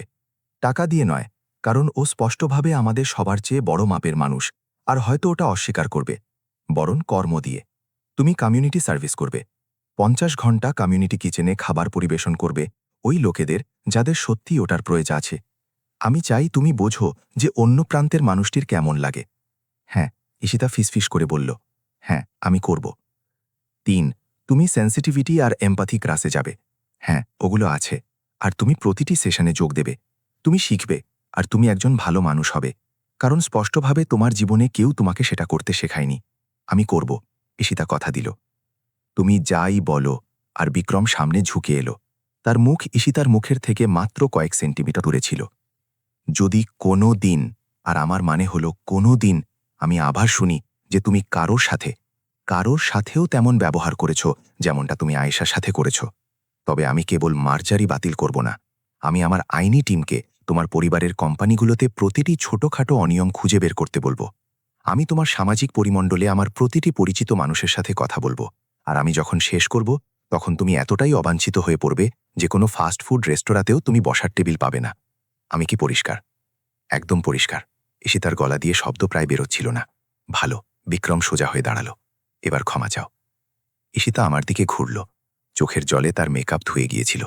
তার পরিপাটি চুলগুলো এখন এলোমেলো ছিল। ওই মুহূর্তে তাকে কোনো শক্তিশালী আর নিষ্ঠুর মহিলা মনে হচ্ছিল না, বরং এক ক্ষুদ্র ভীতু মানুষ মনে হচ্ছিল। আয়েশা, সে শুরু করল, আর তার গলা ভেঙে এলো। আমি যা করেছি তার জন্য আমার কোনো অজুহাত নেই। ওটা নিষ্ঠুর ছিল, ওটা অন্যায় ছিল, ওটা ক্ষমার অযোগ্য ছিল। সে একটু থামল, দীর্ঘশ্বাস নিল। আমি আমার পুরো জীবন সুযোগ সুবিধার মধ্যে কাটিয়েছি। আমাকে কোনো কিছুর জন্য পরিশ্রম করতে হয়নি। আমাকে কোনোদিন বাস্তব পরিণতির মুখোমুখি হতে হয়নি। আর এটা আমাকে এক ভয়াবহ মানুষ বানিয়ে দিয়েছিল। এমন একজন যে ভাবত তার মূল্য অন্যদের ছোট করার মধ্যে দিয়ে আসে। এমন একজন যে না বুঝেই এক রাক্ষস হয়ে গিয়েছিল। চোখের জল এখন অবাধে পড়ছিল। আমি তোমার সাথে যা করেছি তা ছিল নিছক এবং সাধারণ ক্ষমতার অপব্যবহার। আমি তোমার মর্যাদা কেড়ে নিয়েছিলাম, তোমাকে সবার সামনে ছোট করেছি, তোমাকে অপমানিত করেছি, আর কোনো ক্ষমা প্রার্থনাই ওটাকে মুছে দিতে পারবে না। কিন্তু আমি চাই তুমি এটা জানো যে আমি বদলাবো, আমি আরও ভালো হব, কারণ আমি এই মানুষটা হয়ে থাকতে চাই না। আমি এমন কেউ হতে চাই না যে কেবল কষ্ট দেয়, কারণ সে সেটা করতে পারে। সে থামল, কাঁপতে কাঁপতে নিজের চোখের জল মুছল। আমি জানি যে তুমি হয়তো আমাকে ক্ষমা করতে পারবে না, আর আমি সেটা বুঝতে পারছি। কিন্তু আমি আশা করি কোনো একদিন, যখন তুমি দেখবে যে আমি সত্যিই বদলে গেছি, যে আমি সত্যিই শিক্ষা পেয়েছি, তখন তুমি অন্তত আমাকে ঘৃণা করবে না। যে স্তব্ধতা নেমে এলো তা ছিল অন্যরকম। ওটা উত্তেজনাকর ছিল না, বরং চিন্তাশীল ছিল, যেন পুরো রেস্তোরাঁ আমার প্রতিক্রিয়ার অপেক্ষায় নিঃশ্বাস আটকে রেখেছে। আমি ঈশিতাকে দেখলাম, সত্যি তাকে দেখলাম, আর প্রথমবার আমি সেই নিষ্ঠুর মহিলাকে দেখলাম না যে আমাকে অপমান করেছিল, বরং এক হারিয়ে যাওয়া মানুষকে দেখলাম, যাকে এমন এক পৃথিবী তৈরি করেছিল যা মনুষ্যত্বের চেয়ে টাকার মূল্য বেশি দেয়, দয়ার চেয়ে শক্তির। আমি তোমাকে ক্ষমা করছি না, আমি অবশেষে বললাম, আর আমি দেখলাম সে কুঁচকে গেল। এখনই নয়, কারণ ক্ষমা কেবল চাওয়ার কারণেই দিয়ে দেওয়া হয় না। এটাকে কাজ দিয়ে, বাস্তব পরিবর্তন দিয়ে সময়ের সাথে অর্জন করতে হয়। আমি একটু বিরতি নিলাম, কিন্তু আমি তোমাকে এই মুহূর্তে ক্ষমার চেয়ে ভালো কিছু দিতে পারি। আমি তোমাকে এটা প্রমাণ করার একটা সুযোগ দিতে পারি। বিক্রম তোমার কাছে যা চেয়েছে সেই কাজগুলো করার, একজন আলাদা মানুষ হয়ে ওঠার। আর যদি 6 মাস, 1 বছর বা 2 বছরে আমি দেখি যে তুমি সত্যিই বদলে গেছো, তুমি সত্যিই সব বুঝতে পেরেছ, তবে হয়তো আমরা ক্ষমা নিয়ে কথা বলতে পারি। ঈশিতা মাথা নাড়ল। নতুন করে চোখের জল পড়ছিল তার। ধন্যবাদ, সে ফিসফিস করে বলল। আমার চেয়ে অনেক ভালো একজন মানুষ হওয়ার জন্য ধন্যবাদ। বিক্রম আমাকে এমন এক দৃষ্টিতে দেখছিল যাকে আমি কেবল চরম বিস্ময় হিসেবে বর্ণনা করতে পারি। তুমি অসাধারণ, সে ধীরে বলল। পুরোপুরি অসাধারণ। আমি কেবল একজন মানুষ, আমি উত্তর দিলাম। এক অসম্ভব পরিস্থিতিতে সঠিক কাজ করার চেষ্টা করছি। তখনই ঈশিতার ফোন বেজে উঠল। সে স্ক্রিনের দিকে তাকালো আর আরও ফ্যাকাশে হয়ে গেল। এটা আমার বাবা, সে ফিসফিস করে বলল। তিনি হয়তো ভিডিওটা দেখেছেন। উত্তর দাও, বিক্রম বলল। আর ওনাকে সত্যিটা বলো। ওনাকে বলো তুমি কি করেছ। ওনাকে বলো যে তুমি অনুতপ্ত। আর ওনাকে বলো যে তুমি নিজেকে বদলানোর জন্য কাজ করবে। যদি তিনি তেমন মানুষ হন যেমনটা আমার মনে হয়, তবে তিনি তোমাকে সেই সুযোগটা দেবেন। ঈশিতা মাথা নাড়ল আর রেস্তোরাঁ থেকে দ্রুত বেরিয়ে গেল। ফোন কানে চেপে ধরা অবস্থায় তার কান্নায় ভাঙা গলা দূরে মিলিয়ে যেতে শোনা যাচ্ছিল। যখন সে চলে গেল, মনে হলো যেন পুরো রেস্তোরাঁ একসাথে নিঃশ্বাস ফেলল। কথাবার্তা ধীরে ধীরে আবার শুরু হলো, কিন্তু সবাই এখনও আমাদের দিকে লক্ষ্য করছিল। বিক্রম আমার দিকে ঘুরল। আমাদের কথা বলা দরকার, সে বলল, ব্যক্তিগতভাবে। আমার হৃৎস্পন্দন আবার বেড়ে গেল। কোন বিষয়ে? তোমার বিষয়ে, তোমার ভবিষ্যতের বিষয়ে। এরপর কি হবে? বিক্রম, আপনি ইতিমধ্যেই অনেক কিছু করেছেন। টাকা, ঈশিতার সাথে ওই সংঘাত, এটাই যথেষ্ট। যথেষ্টর কাছাকাছিও নয়, সে থামিয়ে দিয়ে বলল। কারণ আরও কিছু আছে যা তোমার জানা দরকার। এমন কিছু যা সবকিছু বদলে দেবে। আর কি হতে পারে? আমি জিজ্ঞেস করলাম। অনুভব করলাম যে আমার পৃথিবী ইতিমধ্যেই যথেষ্টবার ওলটপালট হয়ে গেছে। বিক্রম দীর্ঘশ্বাস নিল, যেন বড় কিছু বলার প্রস্তুতি নিচ্ছে। আয়েশা, একটা কারণ আছে যে কেন আমি তোমার জন্য এত ভাবছি। একটা কারণ আছে যে কেন ঈশিতা যখন তোমাকে অপমান করল তখন আমি চুপ থাকতে পারলাম না। একটা কারণ আছে যে কেন আমার এটা নিশ্চিত করা দরকার যে তোমার কাছে সেই সব কিছু থাকুক যার তুমি যোগ্য। আমি আপনাকে বুঝতে পারছি না। আমি জানি। এক বিষণ্ণ হাসি তার মুখে ফুটে উঠল। কিন্তু তুমি বুঝবে, কারণ সত্যিটা হলো আমি ওই দিন কাকতালীয়ভাবে ওই রেস্তোরাঁতে আসিনি। আমি ঈশিতার বাবার সাথে ব্যবসার জন্য ওখানে ছিলাম না, যদিও ওটা একটা সুবিধাজনক গল্প যা আমি সবাইকে বিশ্বাস করতে দিয়েছিলাম। আমার পায়ের নিচের মাটি যেন দুলতে শুরু করল। তাহলে আপনি ওখানে কেন ছিলেন? আমি ওখানে ছিলাম, সে ধীরে বলল, কারণ আমি তোমাকে খুঁজছিলাম। বিক্রমের শব্দগুলো আমাদের মাঝখানে বাতাসের মধ্যে কোনো শক্ত জিনিসের মতো ঝুলে রইল। এমন কিছু যাকে স্পর্শ করা যাচ্ছিল কিন্তু পুরোপুরি বোঝা যাচ্ছিল না। আমাকে খুঁজছিলেন? আমি পুনরাবৃত্তি করলাম। আমার গলা দিয়ে প্রায় ফিসফিসানি বেরোল। এর মানে কি? আমি তো আপনাকে চিনিই না। আমরা ওই দিনের আগে কখনো দেখিনি। বিক্রম রেস্তোরাঁর চারপাশ দেখল, যেখানে কৌতূহলী চোখগুলো এখনও আমাদের দেখছিল। এখানে নয়, সে বলল। দয়া করে আয়েশা, আমাকে তোমার সময়ের 1 ঘন্টা দাও। আমাকে তোমাকে সবকিছু বুঝিয়ে বলতে দাও। আর তারপর, যদি তুমি চাও যে আমি তোমার জীবন থেকে চিরকালের জন্য হারিয়ে যাই, তবে আমি সেটাই করব। কিন্তু তুমি সত্যিটা জানার যোগ্য। আমি রতন চাচার দিকে তাকালাম, যিনি এখনও রান্নাঘরের দরজায় দাঁড়িয়েছিলেন। যখন আমাদের চোখাচোখি হলো, তিনি হালকা করে মাথা নাড়লেন, যেন আমাকে অনুমতি দিচ্ছিলেন, যেন আমাকে বলছিলেন যে যাও, শোনো এই রহস্যময় আর শক্তিশালী মানুষটি কি বলতে চায়। 1 ঘন্টা। আমি অবশেষে রাজি হলাম, কিন্তু কোনো পাবলিক জায়গায়। আমি আপনাকে পুরোপুরি বিশ্বাস করার মতো যথেষ্ট চিনি না। এক বিষণ্ণ হাসি বিক্রমের মুখে ফুটে উঠল। ন্যায্য, একদম ন্যায্য কথা। ওই কোণের চায়ের দোকানটা, ওখানে বাইরে বসার জায়গা আছে, আশেপাশে অনেক মানুষ থাকবে। আমি মাথা নাড়লাম আর নিজের কোট নিতে চলে গেলাম। পূজা আমাকে রাস্তায় আটকে দিল। তুমি কি এই ব্যাপারে নিশ্চিত? সে দ্রুত ফিসফিস করে বলল। আমি জানি যে ও ধনী আর সব ঠিক আছে, কিন্তু আয়শা, এটা খুব অদ্ভুত। ও বলছে ও তোমাকে খুঁজছিল। এর মানে কি? আমি জানি না, আমি স্বীকার করলাম, কিন্তু আমাকে খুঁজে বের করতে হবে। নিজের ফোন সাথে রেখো আর আমাকে তোমার লোকেশন পাঠাও। যদি আমি 2 ঘন্টার মধ্যে তোমার খবর না পাই, তবে আমি পুলিশকে ডাকব। তার চিন্তা আমাকে স্পর্শ করল। আমি করব। ধন্যবাদ পূজা। চায়ের দোকানটা রেস্তোরাঁ থেকে মাত্র 2 ব্লক দূরে ছিল। বিক্রম আমার পাশে নিঃশব্দে হাঁটল, তার হাত পকেটে ছিল। অভিব্যক্তি ছিল চিন্তাশীল। লোকজন যাওয়ার সময় তার দিকে ঘুরে তাকাচ্ছিল, কেউ কেউ তাকে চিনতে পেরে ফিসফিস করছিল, কিন্তু সে সেই সবে ভ্রুক্ষেপহীন মনে হচ্ছিল। আমরা বাইরের চত্বরে একটা টেবিল খুঁজে নিলাম, রোদ থেকে ফ্যাকাশে হয়ে যাওয়া এক লাল ছাতার নিচে। ওয়েটার সাথে সাথে পাশে এলো, স্পষ্টভাবে বিক্রমকে চিনতে পারছিল, কিন্তু সে কেবল 2টো চায়ের অর্ডার দিল আর আমাদের ব্যক্তিগত সময় দিতে বলল। একবার একা হতেই আমাদের মাঝখানের নিস্তব্ধতা খুব ভারী মনে হলো। আমি জানি না কোথা থেকে শুরু করব। বিক্রম অবশেষে নিজের চুলে হাত বোলাতে বোলাতে বলল, আমি এটা মনে মনে শত শতবার রিহার্সাল করেছি, কিন্তু এখন যখন তুমি এখানে আমার সামনে আছো তখন সব শব্দই কম মনে হচ্ছে। শুরু থেকে শুরু করুন, আমি পরামর্শ দিলাম। নিজের হাতে কাঁপুনি থাকা সত্ত্বেও গলা স্থির রাখার চেষ্টা করছিলাম। আপনি আমাকে কেন খুঁজছিলেন? আমি তো গুরুত্বপূর্ণ কেউ নই। সেখানেই তুমি ভুল করছো, সে উত্তর দিল। তুমি খুব গুরুত্বপূর্ণ, যতটা তুমি কল্পনা করতে পারো তার চেয়েও অনেক বেশি। সে একটু থামল যখন ওয়েটার আমাদের চা নিয়ে এলো।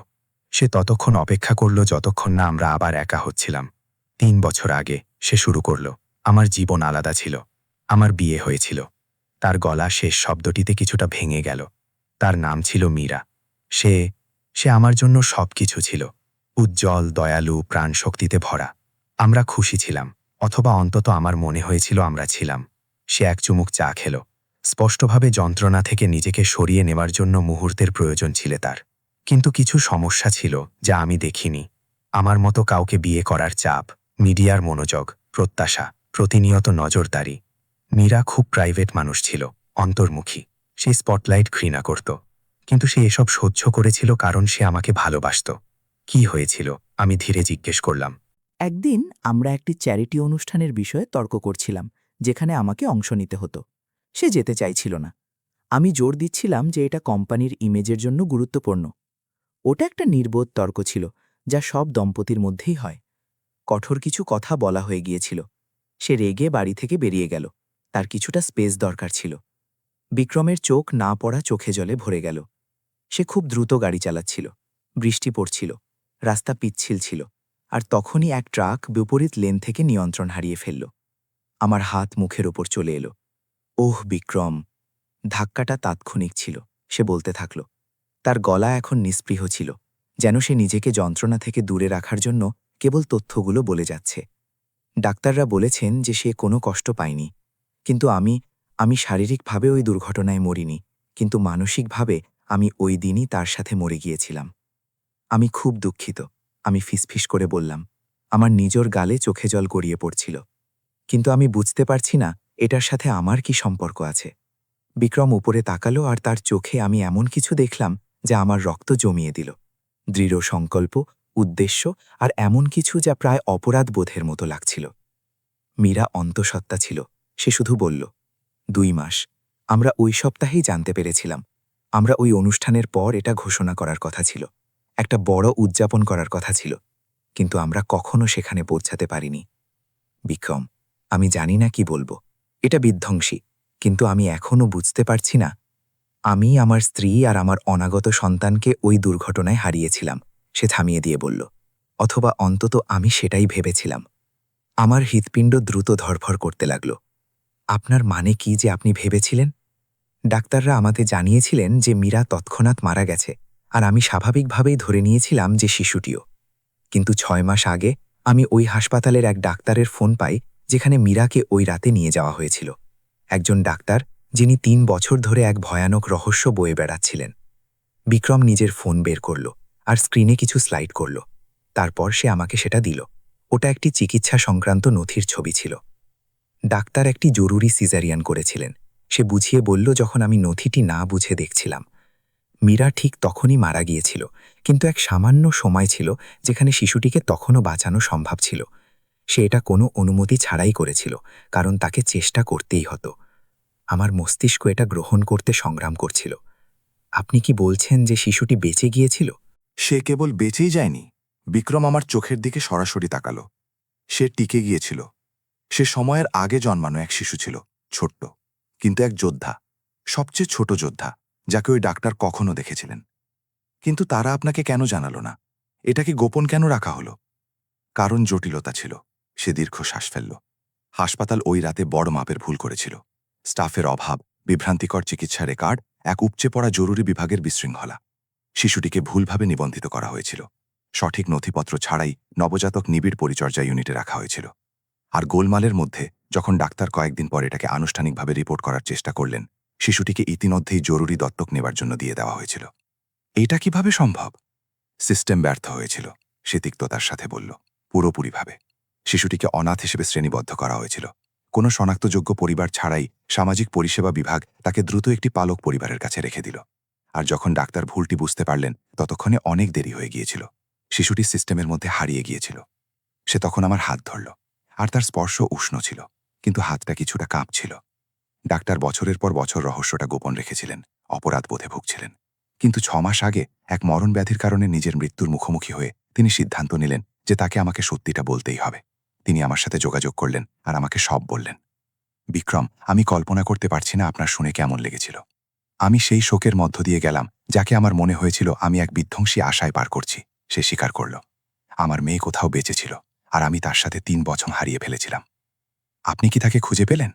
আমি রেকর্ডগুলো পেয়েছি। সে তার জ্যাকেট থেকে আরও নথি বের করল। পালক পরিবারের কাছে সে মাত্র 6 মাস ছিল। তারপর তারা এক অগ্নিকাণ্ডে মারা যায়। শিশুটি আবার অলৌকিকভাবে বেঁচে গেল।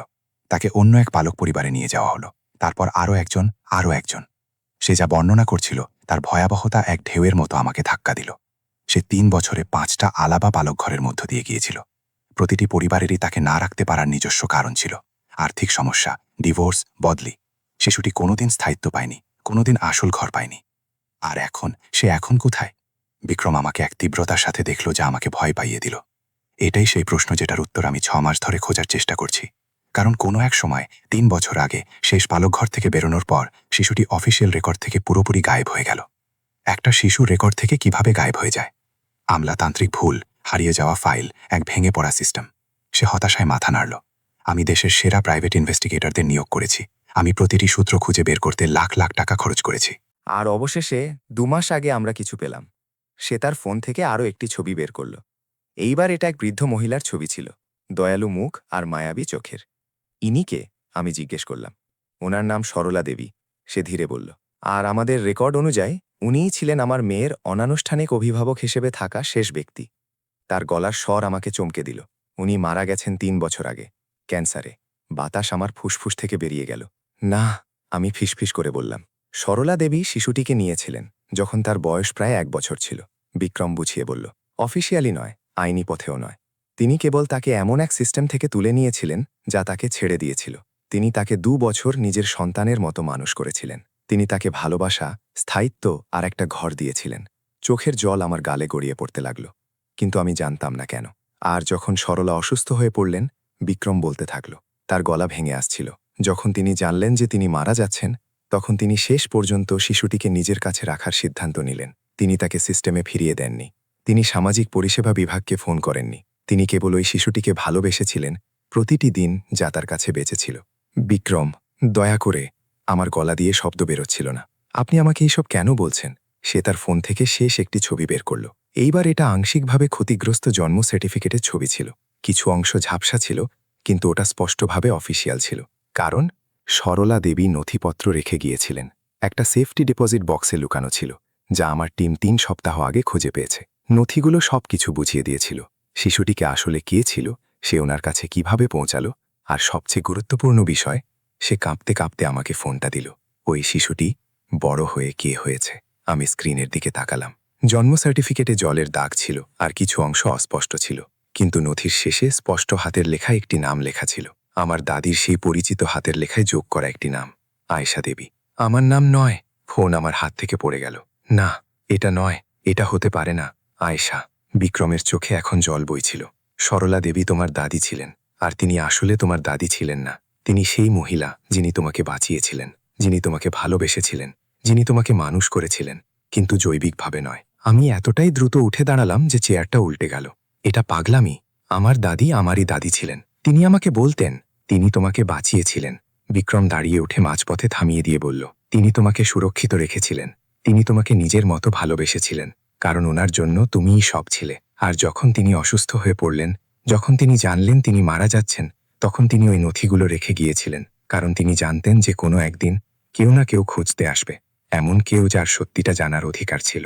আপনি আমার জীবনের সির্ফ এভাবে প্রকাশ পেয়ে এই কথাগুলো বলতে পারেন না। আমার গলা চিৎকারে চড়ে গেল। আপনি আমাকে এটা বলতে পারেন না যে আমার পুরো জীবন একটা মিথ্যে, যে আমার দাদি ছিলেন না, যে আমি বাক্যটি শেষ করতে পারলাম না। আমার মেয়ে, বিক্রম ধীরে শেষ করল।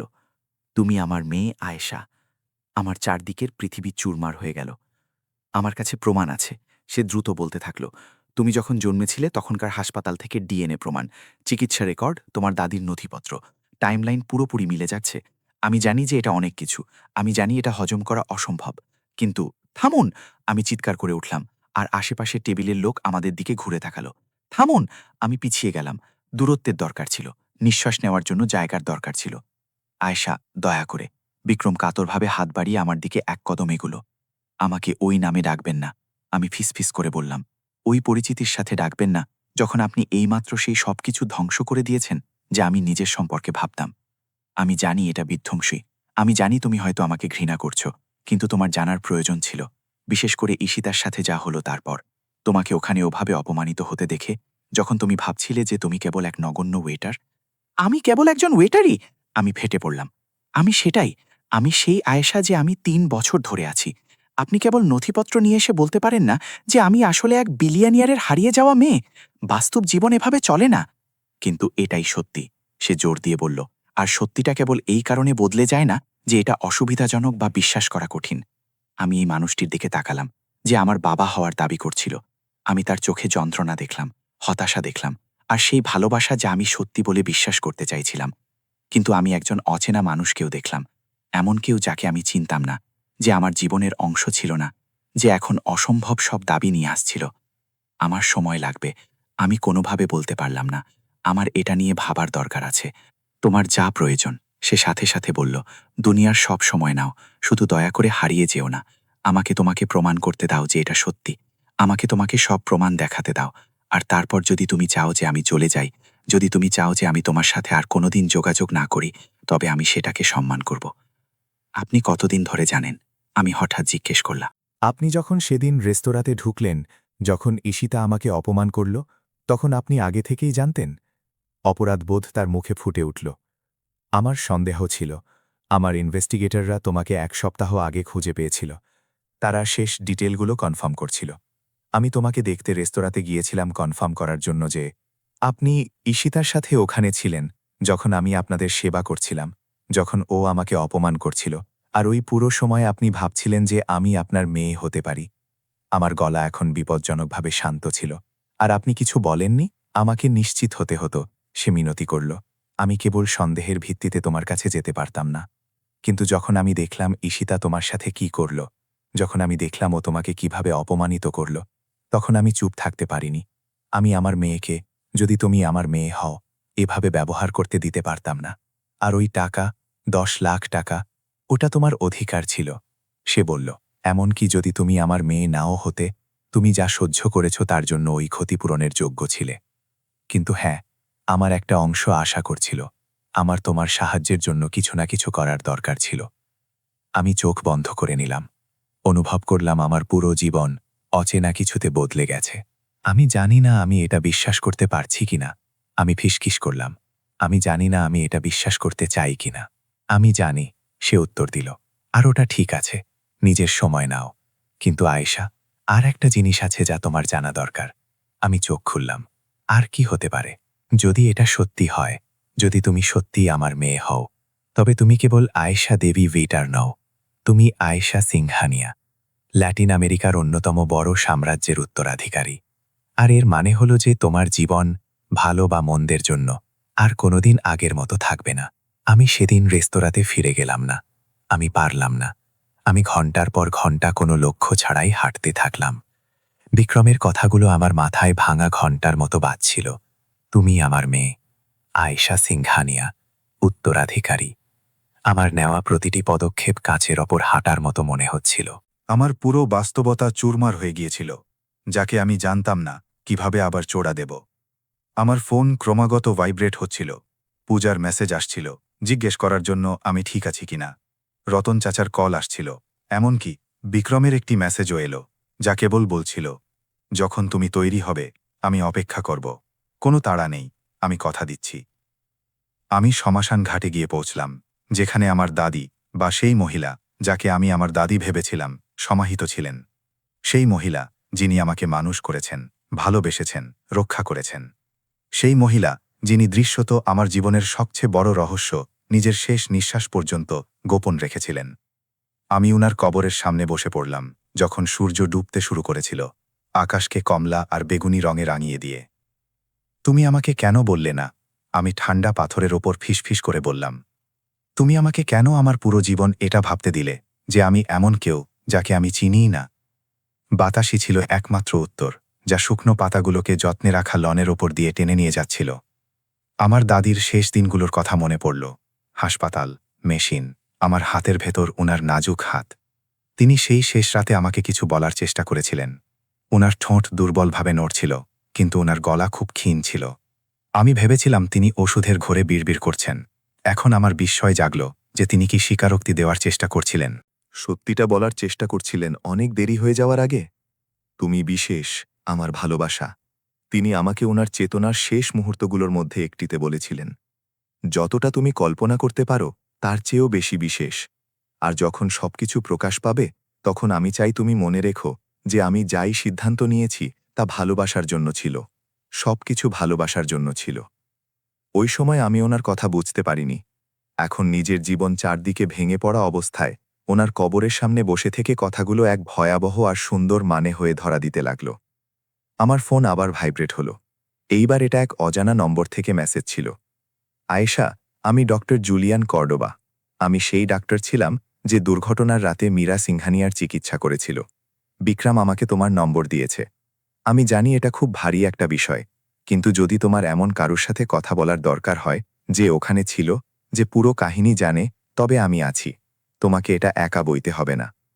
আমি দীর্ঘ সময় ধরে মেসেজটির দিকে তাকিয়ে থাকলাম।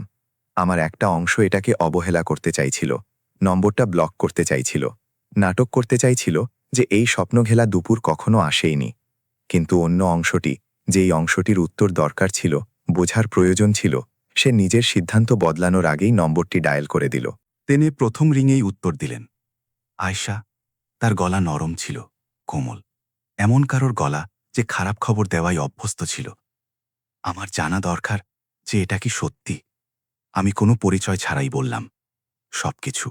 আমার এটা এমন কারোর থেকে শুনতে হবে যে বিক্রম নয়, এমন কেউ যার জেতা বা হারার কিছু নেই। এটা সত্যি। সে কোনো দ্বিধা ছাড়াই উত্তর দিল, প্রতিটা শব্দ।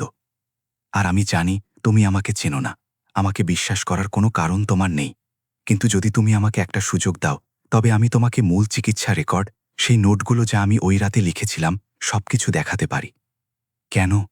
আমার গলা ভেঙে এলো। আপনি এটাকে এত লম্বা সময় গোপন কেন রেখেছিলেন? আপনি কি জানেন আপনি বিক্রমের সাথে কি করেছেন? আমার সাথে? আমি ফোনের অপারে এক গভীর দীর্ঘশ্বাস শুনতে পেলাম। গত ৩ বছরের প্রতিটি দিন আমি সেই অপরাধ বোধ নিয়ে বেঁচে আছি, সে স্বীকার করল। আমি এটাকে হাজারটা আলাদা উপায়ে সঠিক প্রমাণ করার চেষ্টা করেছি। ওই রাতের বিশৃঙ্খলা, সিস্টেমের ভুল, আইনি পরিণতির ভয়। কিন্তু সত্যিটা খুব সাধারণ আর ভীরু। আমি ভয় পেয়েছিলাম। নিজের ক্যারিয়ার নষ্ট হওয়ার ভয়, মামলার মুখোমুখি হওয়ার ভয়, এটা স্বীকার করার ভয় যে হাসপাতাল এত বড় ভুল করেছিল। সেটা কোনো অজুহাত নয়, আমি জানি, এবং আমি ক্ষমা চাইছি না, কারণ আমি সেটার যোগ্য নয়। কিন্তু যখন আমি ৮ মাস আগে প্যানক্রিয়াটিক ক্যান্সারের ৪র্থ স্টেজে ধরা পড়লাম, তখন আমি জানতাম যে আমি এই রহস্য সাথে নিয়ে মরতে পারব না। বিশেষ করে যখন এর মানে ছিল যে এক শিশু তার বাবা ছাড়া বড় হচ্ছে, আর এক বাবা এটা না জেনে বেঁচে আছে যে তার মেয়ে জীবিত ছিল।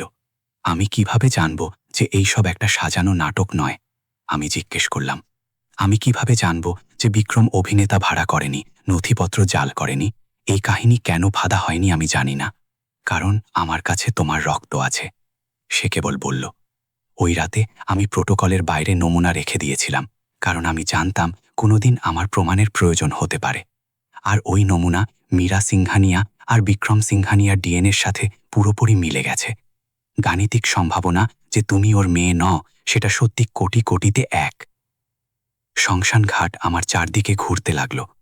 আমি প্রমাণ কবে দেখতে পারি? আমি ফিসফিস করলাম, যখন তুমি চাও। আজ রাতে, কাল, পরের সপ্তাহে। আমি বুঝতে পারছি যে তোমার এটা নিজের গতিতে ভাবার দরকার আছে। আজ রাতেই আমি সিদ্ধান্ত নিলাম, আমার জানা দরকার। এর আগে যে আমি পুরোপুরি নিজের মানসিক ভারসাম্য হারিয়ে ফেলি, আমাকে সবকিছু নিজের চোখে দেখতে হবে। আমি বিক্রমকে সবকিছু তৈরি রাখতে বলবো। ওর কাছে সব নথির কপি আছে, ল্যাবের রেজাল্ট, সবকিছু। না, আমি থামিয়ে দিলাম। আমি আগে আপনার সাথে দেখা করতে চাই, কেবল আপনার সাথে, বিক্রম ছাড়া, অন্য কেউ ছাড়া। আপনি কি সেটা করতে পারেন? এক নিস্তব্ধতা। নিশ্চয়ই, আমি তোমাকে আমার ক্লিনিকের ঠিকানা পাঠাবো 2 ঘন্টার মধ্যে। 2 ঘন্টার মধ্যে। আমি ফোন রেখে দিলাম আর শ্মশান ঘাটের নিস্তব্ধতায় বসে রইলাম। নিজের সাহসের ভাঙা টুকরোগুলোকে জোগাড় করছিলাম। যদি এটা বাস্তব হয় দাদি, আমি ওনার কবরে ফিসফিস করে বললাম, আমার প্রয়োজন যে তুমি আমাকে শক্তি দাও। কারণ আমি জানি না ওই নথি অনুযায়ী আমি কে। আমি জানি না আয়েশা দেবী হওয়া কিভাবে ছাড়ব, আর আমি এখন যা হয়েছি সেটা কিভাবে হব। বাতাস আবার বইল, এইবার আরও উষ্ণ, প্রায় যেন একটা জড়িয়ে ধরার মতো। ডক্টর কর্ডোবার ক্লিনিক শহরের পূর্ব দিকে এক নিভৃত চিকিৎসা ভবনে ছিল। যখন আমি পৌঁছলাম, তিনি প্রবেশপথে আমার জন্য অপেক্ষা করছিলেন। প্রায় 60 বছরের এক মানুষ, ধূসর চুল, ক্লান্তি আর অসুস্থতার ছাপ মাখা মুখ। আয়েশা, সে বলল যখন আমি তার কাছে পৌঁছলাম। আসার জন্য ধন্যবাদ। আমি জানি এর জন্য প্রচণ্ড সাহসের প্রয়োজন। এটা সাহস বলে মনে হচ্ছে না, আমি স্বীকার করলাম। এটা আর কোনো বিকল্প না থাকার মতো মনে হচ্ছে। সে আমাকে তার অফিসের দিকে নিয়ে গেল। দেওয়ালগুলো ডিপ্লোমা আর চিকিৎসা সংক্রান্ত প্রশংসাপত্রে ভরা। একটি ঘর, তার মেঝের ওপর একটি বড় ফাইল বক্স ছিল, স্পষ্টভাবে পুরনো, যার উপর মার্কার পেন দিয়ে গোপনীয় এবং সিংহানিয়া ফাইল লেখা ছিল। সবকিছু এখানে আছে, সে বক্সটির দিকে ইশারা করে বলল। প্রতিটি নথি, প্রতিটি নোট, প্রতিটি প্রমাণ। আমি সবকিছু কালানুক্রমিকভাবে সাজিয়েছি যাতে বুঝতে সুবিধা হয়। সে নিজের মেঝের পেছনে বসল আর আমি তার সামনের চেয়ারটি নিলাম। বক্সটি আমাদের মাঝখানে একটি অবিস্ফোরিত বোমার মতো ছিল। তুমি ওটা খোলার আগে সে ধীরে বলল, আমি চাই তুমি কিছু জানো। তোমার দাদি সরলা দেবী এক অসাধারণ মহিলা ছিলেন। আমি হঠাৎ ওপরে তাকালাম। আপনি কি ওনাকে চিনতেন? সংক্ষেপে হ্যাঁ। যখন আমি কয়েক বছর আগে অবশেষে জানতে পারলাম তোমার সাথে কি হয়েছিল, তিনি মারা যাওয়ার আগে আমি ওনার বাড়িতে গিয়েছিলাম। নিজের চোখে দেখার দরকার ছিল যে তুমি ঠিক আছো কিনা, তুমি সিস্টেমের সব ভুল সত্ত্বেও একটা ভালো জায়গায় পৌঁছেছ কিনা। আর তিনি তোমাকে এত ভালোবাসা দিয়ে মানুষ করছিলেন। এক বিষণ্ণ হাসি তার মুখে ফুটে উঠল। আমি পুরো ঘরে তোমার ছবি দেখেছিলাম। তুমি যেসব ছবি এঁকেছিলে সেগুলো রেফ্রিজারেটরে সাঁটানো ছিল। তোমার স্কুল ব্যাগ দরজার কাছে রাখা ছিল, আর তিনি যখন তোমার সম্পর্কে কথা বলতেন তখন ওনার মুখ উজ্জ্বল হয়ে উঠত। আমার আয়েশা, তিনি তোমাকে ওনার স্বর্গ থেকে পাওয়া উপহার বলতেন। চোখের জল পড়তে শুরু করল। আমি ওনাকে বলিনি তুমি আসলে কে ছিলে, সে বলতে থাকল। আমার মনে হয়েছিল ওটা নিষ্ঠুর হবে, এটা ওনার মন ভেঙে দেবে, যে কোনো একদিন তোমাকে ওনার থেকে দূরে নিয়ে যাওয়া হবে। তাই আমি মিথ্যে বলেছিলাম। আমি ওনাকে বলেছিলাম যে আমি পুরনো দত্তক মামলাগুলোর ফলো আপ করছি, বাচ্চারা ঠিক আছে কিনা তা পরীক্ষা করছি। তিনি আমার থেকে কথা লিখিয়ে নিয়েছিলেন যে তোমাকে কোনোদিনও সিস্টেমে ফেরত নিয়ে যাওয়া হবে না। আর আমি কথা দিয়েছিলাম। তাহলে আপনি জানতেন আমি এই পুরোটা সময় কোথায় ছিলাম? আমি নিচু স্বরে বললাম। আপনি জানতেন আর আপনি বিক্রমকে বলেননি? না, যতক্ষণ না আমি মৃত্যুশয্যায় ছিলাম, সে স্বীকার করল। আর আমি জানি এটা আমাকে একটা রাক্ষস বানিয়ে দেয়। কিন্তু যখন আমি দেখলাম তুমি সরলার সাথে কতটা খুশি ছিলে, যখন দেখলাম তোমার কাছে এমন এক মা ছিল যে তোমাকে দুনিয়ার যে কোনো কিছুর চেয়ে বেশি ভালোবাসত, তখন আমি ওটা ধ্বংস করতে পারিনি। তখন নয়, যখন আমি ইতিমধ্যেই অনেক কিছু ধ্বংস করে দিয়েছিলাম। সে বক্সটি খুলল আর নথি বের করতে লাগল। কিন্তু এখন তুমি আর স্রেফ এক শিশু নও, তুমি একজন প্রাপ্তবয়স্ক যার সত্যিটা জানার অধিকার আছে। আর সরলা এখন এখানে নেই যে তিনি ওই সত্যিটা জেনে দুঃখ পাবেন।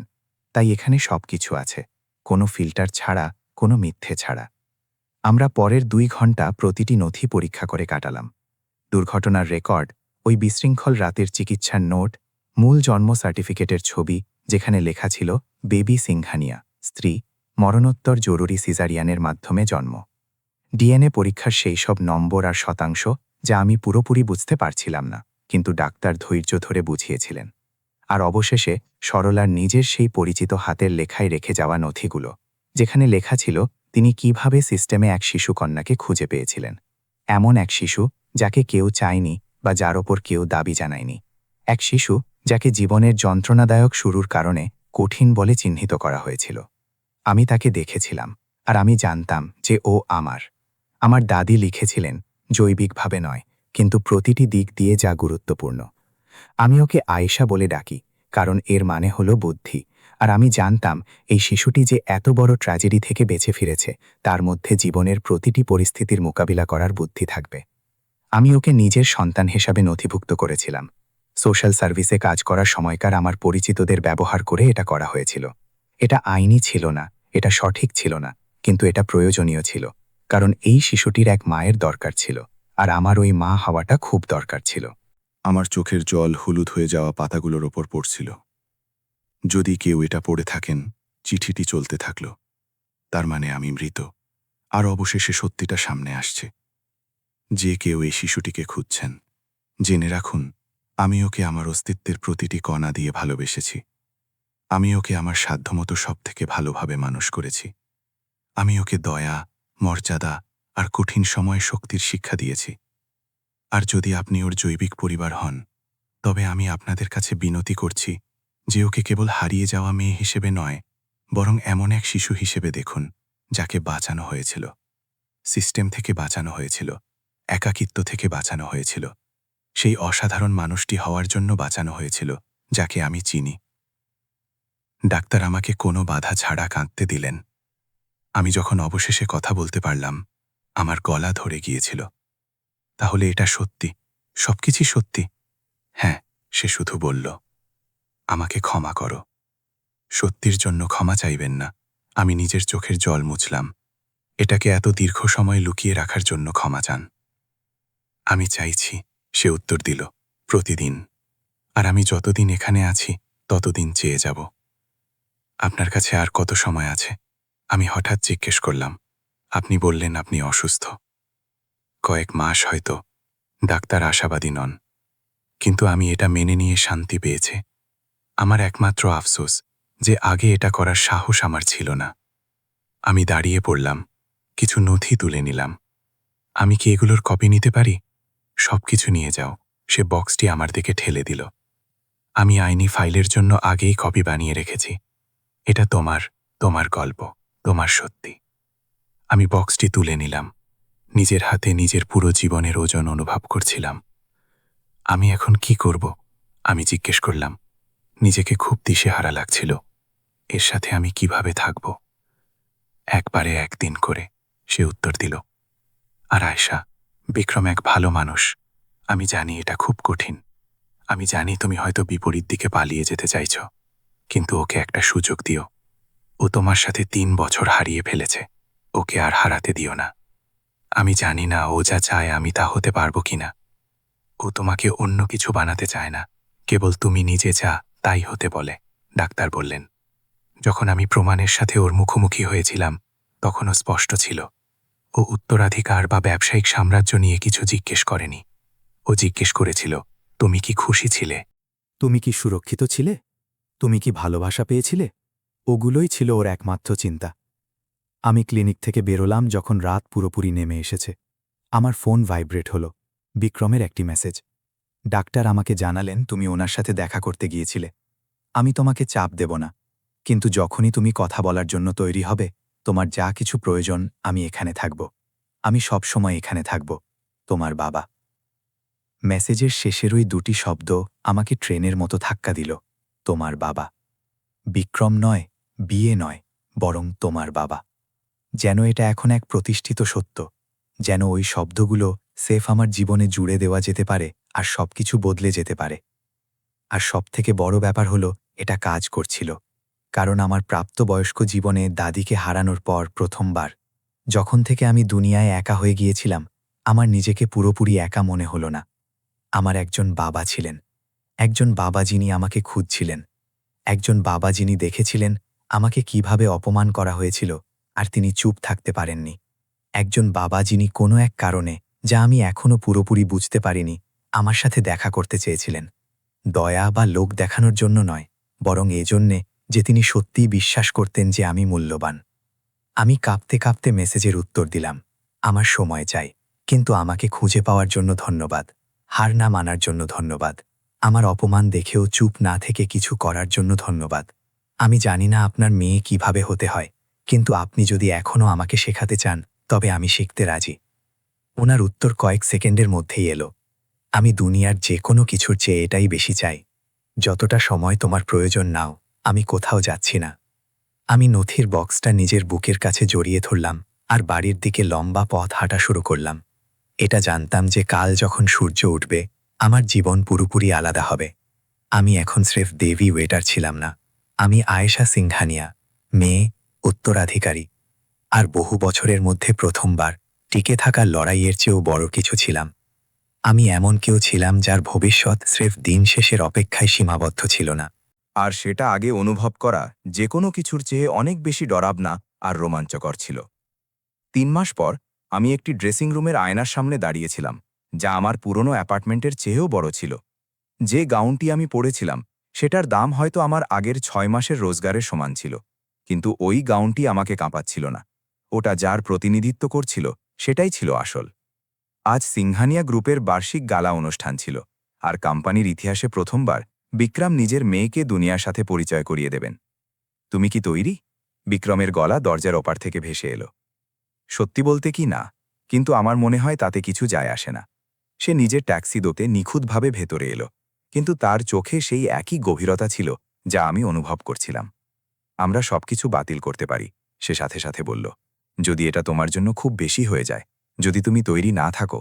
না, আমি তাকে থামিয়ে দিলাম, নিজেকেই নিজে অবাক করে। আমি 3 মাস লুকিয়ে থেকে সবকিছু শিখেছি আর মানিয়ে নিয়েছি, কিন্তু এখন এটার মুখোমুখি হওয়ার সময় এসেছে যে আমি আসলে কে। গত 3 মাস এক ঝড়ের মতো কেটেছে। বিক্রম প্রতিটি কথা রেখেছে। সে আমাকে সময় দিয়েছে যখন আমার প্রয়োজন ছিল, সমর্থন দিয়েছে যখন চেয়েছি, আর অসীম ধৈর্য দেখিয়েছে যখন আমি আমার নতুন বাস্তবতাকে বোঝার চেষ্টা করছিলাম। সে আমাকে রেস্তোরাঁর কাজ ছাড়ার জন্য কোনো চাপ দেয়নি, যদিও রতন চাচা জোর দিয়েছিলেন যে আমার যতটা সময় প্রয়োজন নেওয়া উচিত। যাও বেটি, তিনি আমার চোখে জল দেখে বলেছিলেন, যাও আর খুঁজে নাও তুমি আসলে কে। কিন্তু সবসময় মনে রেখো, তুমি এখানে কে ছিলে। ওই মানুষটি, ওই আয়েশা যে মর্যাদা আর সৌজন্যের সাথে সেবা করেছে, সেও বাস্তব। ওকে হারিয়ে ফেলো না। আর আমি তাকে না হারানোর চেষ্টা করেছিলাম, এমনকি যখন আমি ওই ব্যবসায়িক সাম্রাজ্যের কথা জানলাম যা এখন আংশিকভাবে আমার ছিল, এমনকি যখন আমি শিষ্টাচার আর কর্পোরেট ফাইন্যান্সের ক্লাস নিয়েছিলাম, এমনকি যখন আমি এক প্রাসাদের মতো দেখতে বাড়িতে থাকতে গেলাম, আমি আমার ওই অংশটিকে ধরে রেখেছিলাম। সেই অংশটি যা মনে রেখেছিল যে অদৃশ্য হয়ে থাকা কেমন লাগে, বিচার করা হওয়া, মানুষের চেয়ে কম গুরুত্বপূর্ণ মনে হওয়া। এখানে একজন আছে যে তোমার সাথে দেখা করতে চায়, বিক্রম ধীরে বলল, নিচে যাওয়ার আগে। দরজা আবার খুলল, আর ঈশিতা রায়জাদা ভেতরে এলো। কিন্তু সে সেই ঈশিতা ছিল না যে 3 মাস আগে আমাকে অপমান করেছিল।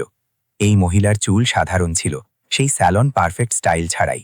তার গাউনটি মার্জিত ছিল কিন্তু বিনয়ী, আর তার চোখ, সেই চোখ যা আগে নিষ্ঠুরতায় জলজল করত, এখন অন্য কিছু দেখাচ্ছিল, বিনম্রতা।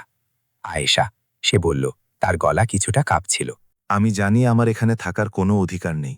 আমি জানি হয়তো এই গুরুত্বপূর্ণ দিনে তুমি আমাকে সবথেকে শেষে দেখতে চাও, কিন্তু আমার এটা দেখার প্রয়োজন ছিল। সে নিজের ফোন বের করে আমাকে কিছু ছবি দেখালো। সে একটি কমিউনিটি কিচেনে খাবার পরিবেশন করছে, গৃহহীন লোকেদের সাথে বসে আছে, তাদের কাহিনী শুনছে। চুল পেছনে বাঁধা আর কাজে নোংরা হয়ে যাওয়া হাত দিয়ে একটি কমিউনিটি কিচেনে কাজ করছে।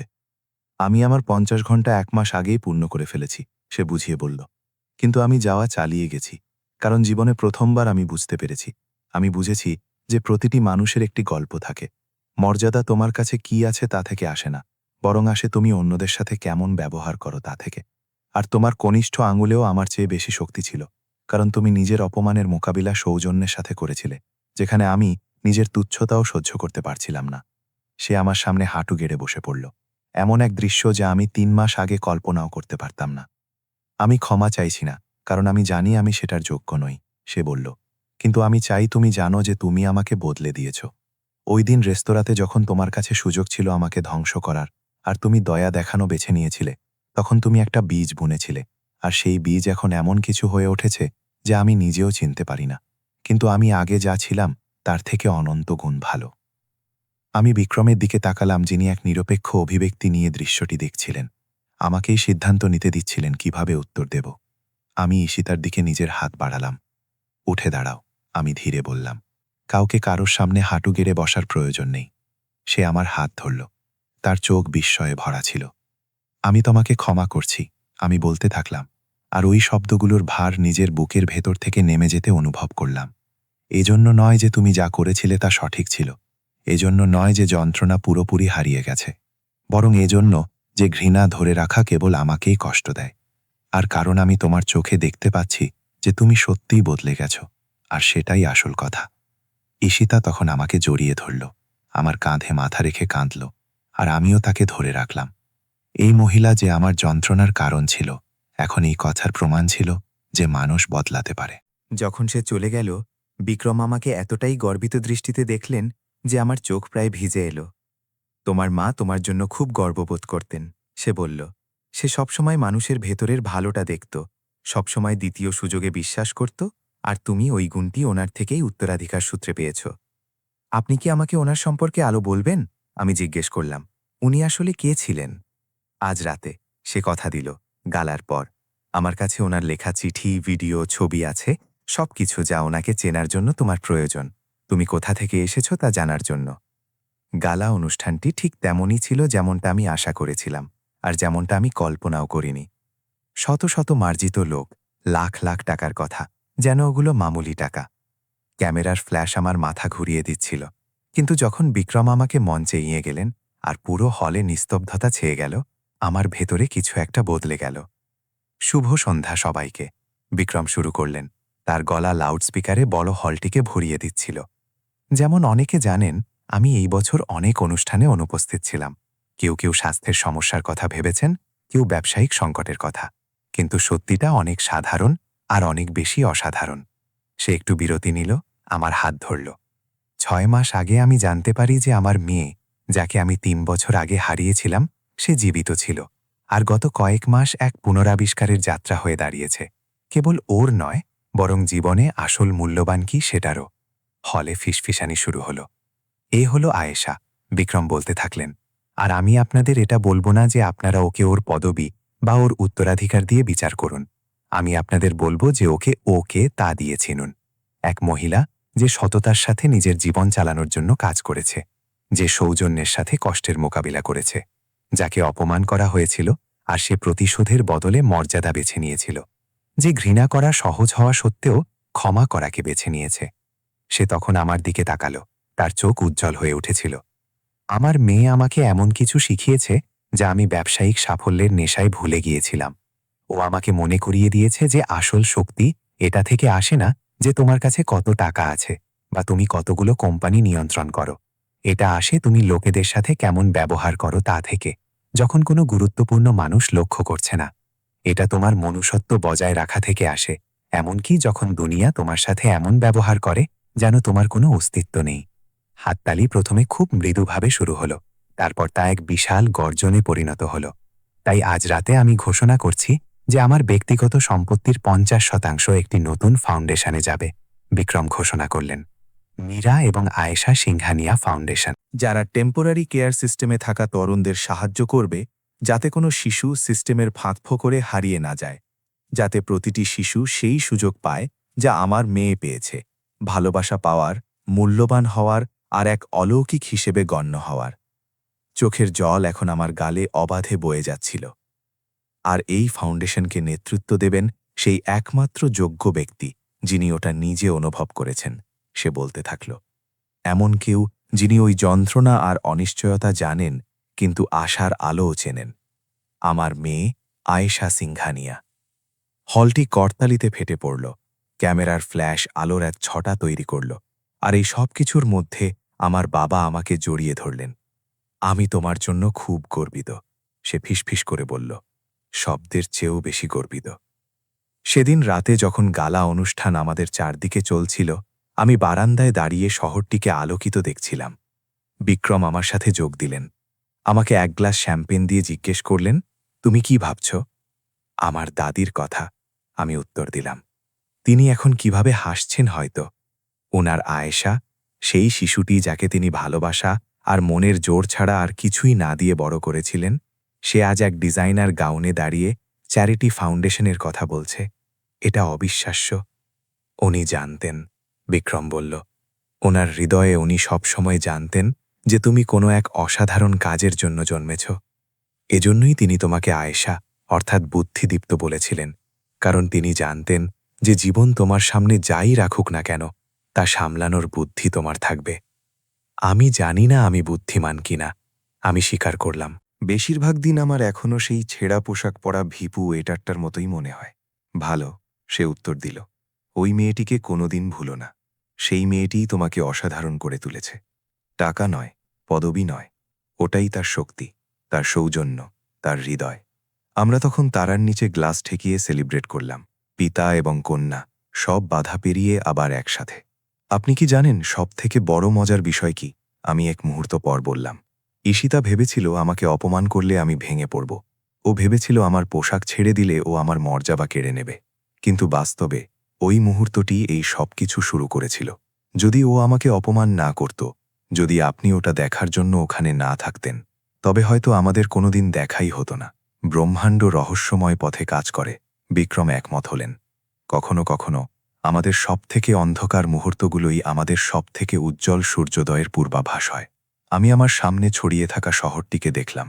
লক্ষ লক্ষ আলো, লক্ষ লক্ষ জীবনের প্রতিনিধিত্ব করছে। প্রতিটি জীবনের নিজস্ব যন্ত্রণা, জয়, হার আর নিজেকে খুঁজে পাওয়ার গল্প আছে। আর আমি তখন জানলাম যে আমার কাহিনী যতটা অবিশ্বাস্যই হোক না কেন, যত যন্ত্রণার মুহূর্তই সেখানে থাকুক না কেন, ঠিক এমনই হওয়ার কথা ছিল। কারণ এটাই আমাকে এখানে নিয়ে এসেছে, এই মুহূর্তে, এই সত্যের সামনে। আমি স্রেফ সেই ওয়েটার ছিলাম না যার পোশাক ছেড়ে দেওয়া হয়েছিল। আমি স্রেফ সেই হারিয়ে যাওয়া মেয়ে ছিলাম না যাকে খুঁজে পাওয়া গেছে। আমি আয়েশা ছিলাম, স্রেফ আয়েশা। এক দাদির ভালোবাসায় গড়ে ওঠা, যে আমার দাদি ছিলেন না। এক বাবার খুঁজে পাওয়া, যে কোনোদিন খোঁজা থামাননি। আর অবশেষে সব অপমান, সব যন্ত্রণা, সব অনিশ্চয়তার পর অবশেষে পূর্ণ।